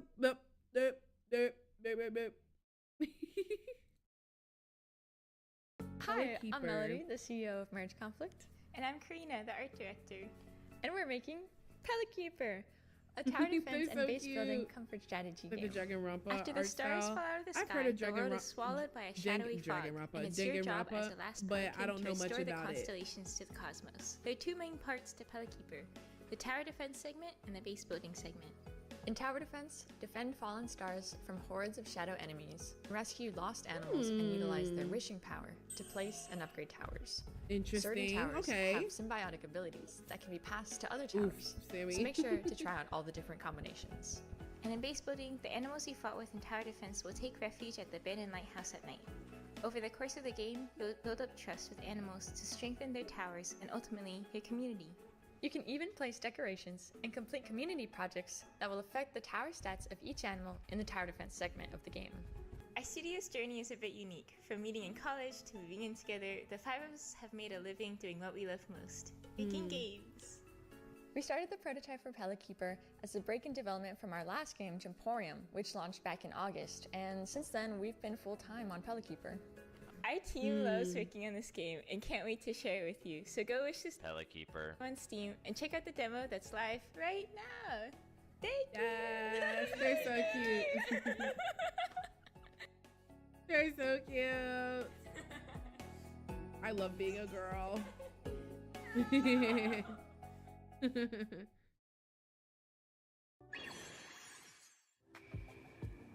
Yes. Hi, my name is Becca Saltzman. I'm the CEO and co-founder of Finji. We are actually working on a new project called Usual June. Usual June is a story about a young woman in a fictional Midwest town called Fen Harbor who can talk to ghosts. And as she discovers that she can talk to ghosts, Okay, a art whole style. adventure sort of unfolds in front of her. Look, I've seen somebody Finji is playing based in something the like Midwest, this. and we Maybe love Lisa? the stories, the urban legends, the weird histories that sort of imbue all of our towns. We wanted to tell stories about people we know, the sort of communities that we're in. We want to tell stories about those places, and that's where Usual June came from. And we hope our players will have an incredible time in all the action sequences and the combat that is, just scattered throughout the We're game. but currently also watching, get to know June and her best friend, both alive and dead. Hi, Brett. Thanks, Becca. My name is B. We're watching the Dames for Games showcase, currently showcasing women-led game dev companies and games, that were made by women in femmes. And so we're doing an all-month fundraiser. Well, we're supporting the all-month fundraiser to go towards Dames for Games to support women in femmes in the gaming industry. And this showcase is a part of it. So yeah, that's what we're doing right now. We're watching it. We're almost at the end of it, actually. They're doing the last part, which is the game dev showcase part. So yeah, or spotlight part. And I am a environment concept artist on the Usual June team. I'm also doing some environment 3D modeling work, but mostly I'm a concept artist. There is a lot of very exciting art style stuff that we're doing on the game, a lot of fun effects. I think the game looks really pretty and it's a very unique blend of different aesthetics. And I've always been someone that loves doing very painterly, very artistic, very weird art. So it's been really, really fun to be able to do that. So I hope that people will play it and enjoy how weird it is. I'm Audrey Schutte, and I am the creature concept artist on Usual June. I was an animal nut from the get-go. So once you're obsessed with animals, creature design is the next inevitable step. I think if I've done my job right, people are going to be a little disturbed and then immediately want a closer look. My hope is that my work will elevate the rest of the team's work as well. It's genuinely a project that is made with love. So I think that's showing in the game. I'm here for it. And we're back. Do you guys like that? The jazz Those hands? jazz hands. I do. Those are your mysterious hands. Jazz hands. I'm screaming. I'll make that note as well. I love that game that was just shown, the main character was black, but the whole premise of it wasn't about the fact that she's black. And like games like this where main characters are Black and it's a normal thing, it's not like, oh my God. It's like it normalizes seeing representation in games like this. And I absolutely love that. Like this is a conversation that needs to be had, but we love seeing representation that comes without any type of like separation, you know?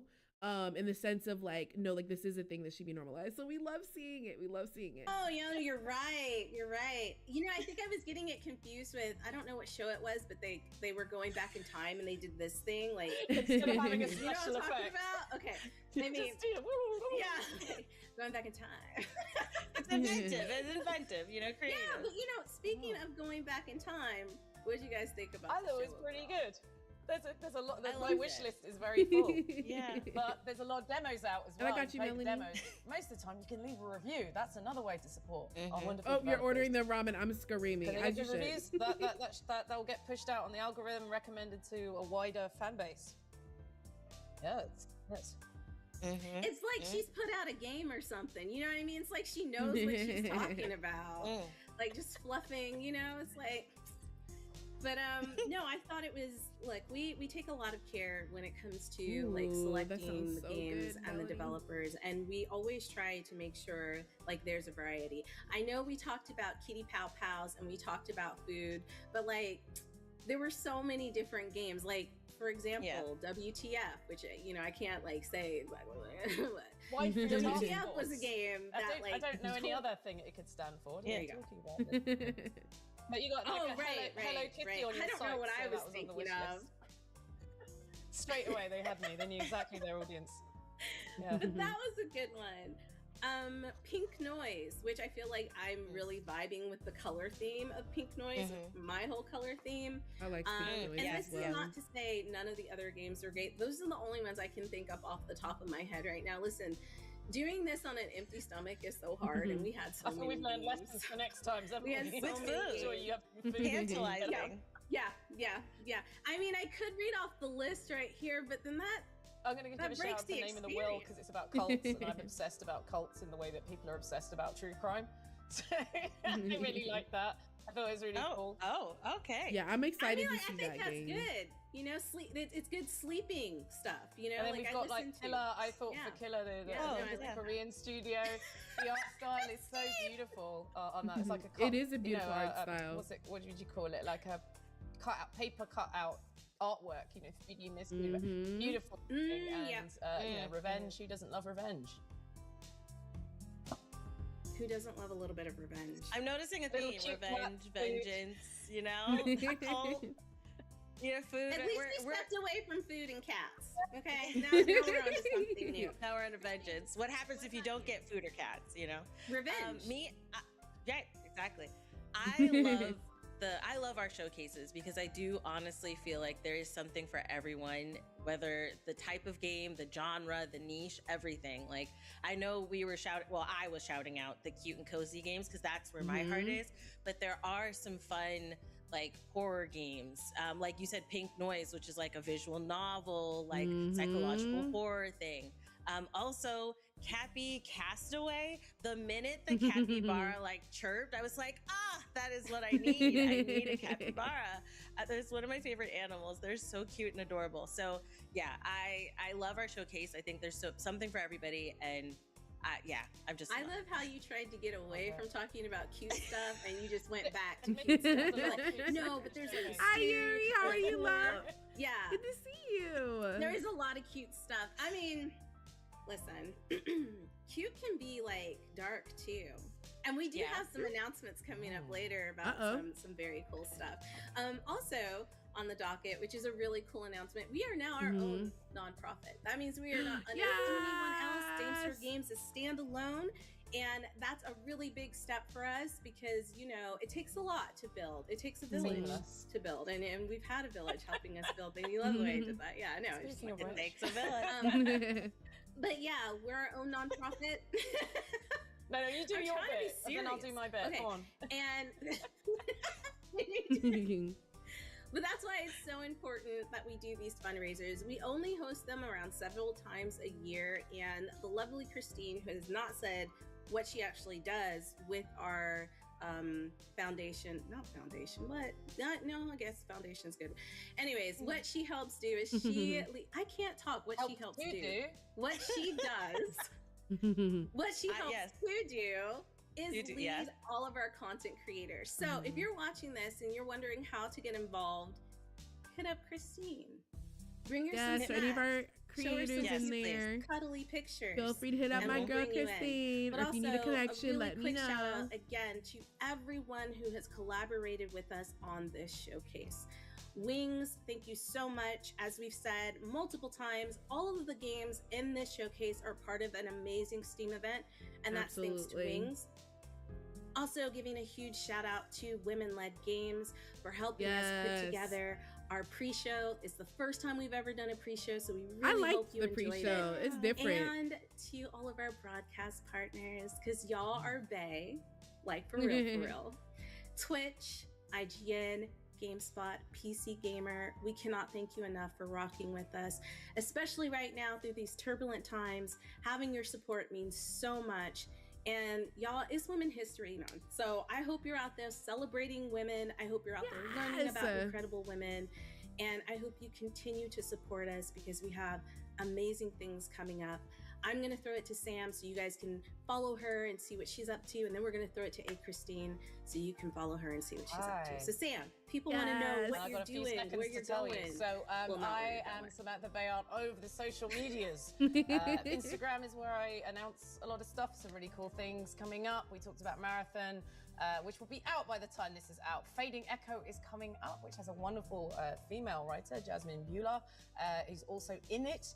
And of course, Star Wars: The Old Republic, which has been around forever and will continue to be around forever. Thank you very much. You can also catch me at GDC and PAX East with live versions of It Takes a Village, a chat show where we shine a spotlight on the people who make our games. So once again, thank you so much to everybody who put this together, whether you're Dames for Games or any of our other partners. We really, really appreciate you, and the developers, and for you for watching our community. It's been a real pleasure to come back on again. And with that, I will hand over to Christine. Sure, Twilio has powerful APIs. Nope. You didn't see that? Thank you. I will take it. Now, I can be found at AY Christine, and my mom was Jamaican, so it's E-N-E, not I-N-E. It's E-N-E, okay? It's on the screen. It's not going to be hard. Click it, follow me. That's where you can follow me on Twitch, TikTok, YouTube, everywhere. You can also check out when I stream to raise money and funds for Dames for Games, which we will be doing continuing our month-long fundraiser. So please check out Dames for Games, and that way you can support all of the creators. Shout out to our creators. Shout out to you guys. You guys really help to move us forward as well, and I truly appreciate everything that you do. And for our creator program team, who's got to deal with me adding everybody in the Discord group. So thank you. That's what's up. So again, thanks so much. Thanks to the D4T team. Thank you to the community. I feel like everybody has been thanked at this point. as and well. If somebody hasn't been thanked at this point, yes. Thank you. Thank you so much. Thank you so much. Also, thank you to Mary. You can't see her, and I do this every time. She's behind the scenes. She's helping record things. She's our producer. But yeah, that's it. I'm not going to keep anybody any longer because I know we're all hungry. So with that, make sure you stay tuned, check out the Wings Day sale, watch us for our fundraiser, and keep up with us on our socials so you can find out what we're doing next. See you later. Yes. All right, y'all. That concludes the showcase. Thank you guys so much for hanging out with me, and I'm so glad to be back. I will be posting a stream schedule on Sunday or early Monday morning, because we will be back playing some more games. Be on the lookout for a poll in, I want to say Discord. I don't know. I think I want to put it on the YouTube channel because I think it's easier because people can see it when you guys are scrolling. So I think I'm gonna make an announcement for it in Discord. And then we'll put it in the YouTube community chat. But we'll make a poll for the games that we want to play soon. And I also want to say thank you to everybody who donated today for the fundraiser. For anybody who's a little confused or doesn't understand what we just watched, you know, Dames for Games is a nonprofit that supports women and femme in the gaming industry by doing showcases like these where we highlight game devs, but also other initiatives where we're highlighting other creators, especially women and femme creators in this gaming space. So if you haven't already or you would like to donate, you don't have to donate today. This is going to be all month long. But if you haven't donated yet, the link is in the chat somewhere. It's also pinned in both the Twitch and YouTube chat. And we've also pasted all the information in Discord as well. And I'll make sure that it's all out underneath make sure that it's all underneath my brain. I don't know why I couldn't think for a second, y'all. The way my brain works, child, help me. But no, I appreciate every last single one of you guys who did donate today. This is something I'm super excited to be working with Dames for Games on, and it's gonna be month long. Royal Court is pledged $1,000. I have faith in us that we can do it. We already hit our first goal, which today was meant to be $100. So shout out to all of you guys. We did it. But yes, I love that we're able to give back, and shout out to this being our first charity stream. We'll do many more, but thank you guys for bearing with me. I'm so happy to be back. I am beyond happy to be back because it's been way too long. But we're gonna go ahead and raid out. If you haven't been a part of a raid before, a raid is where we show other creators some love by sending you guys over to them when we're finished with our stream. So we're gonna send you guys over to let's do somebody we haven't done in a little minute. Let's do oh, you know who we haven't done? Wait, what the hecky?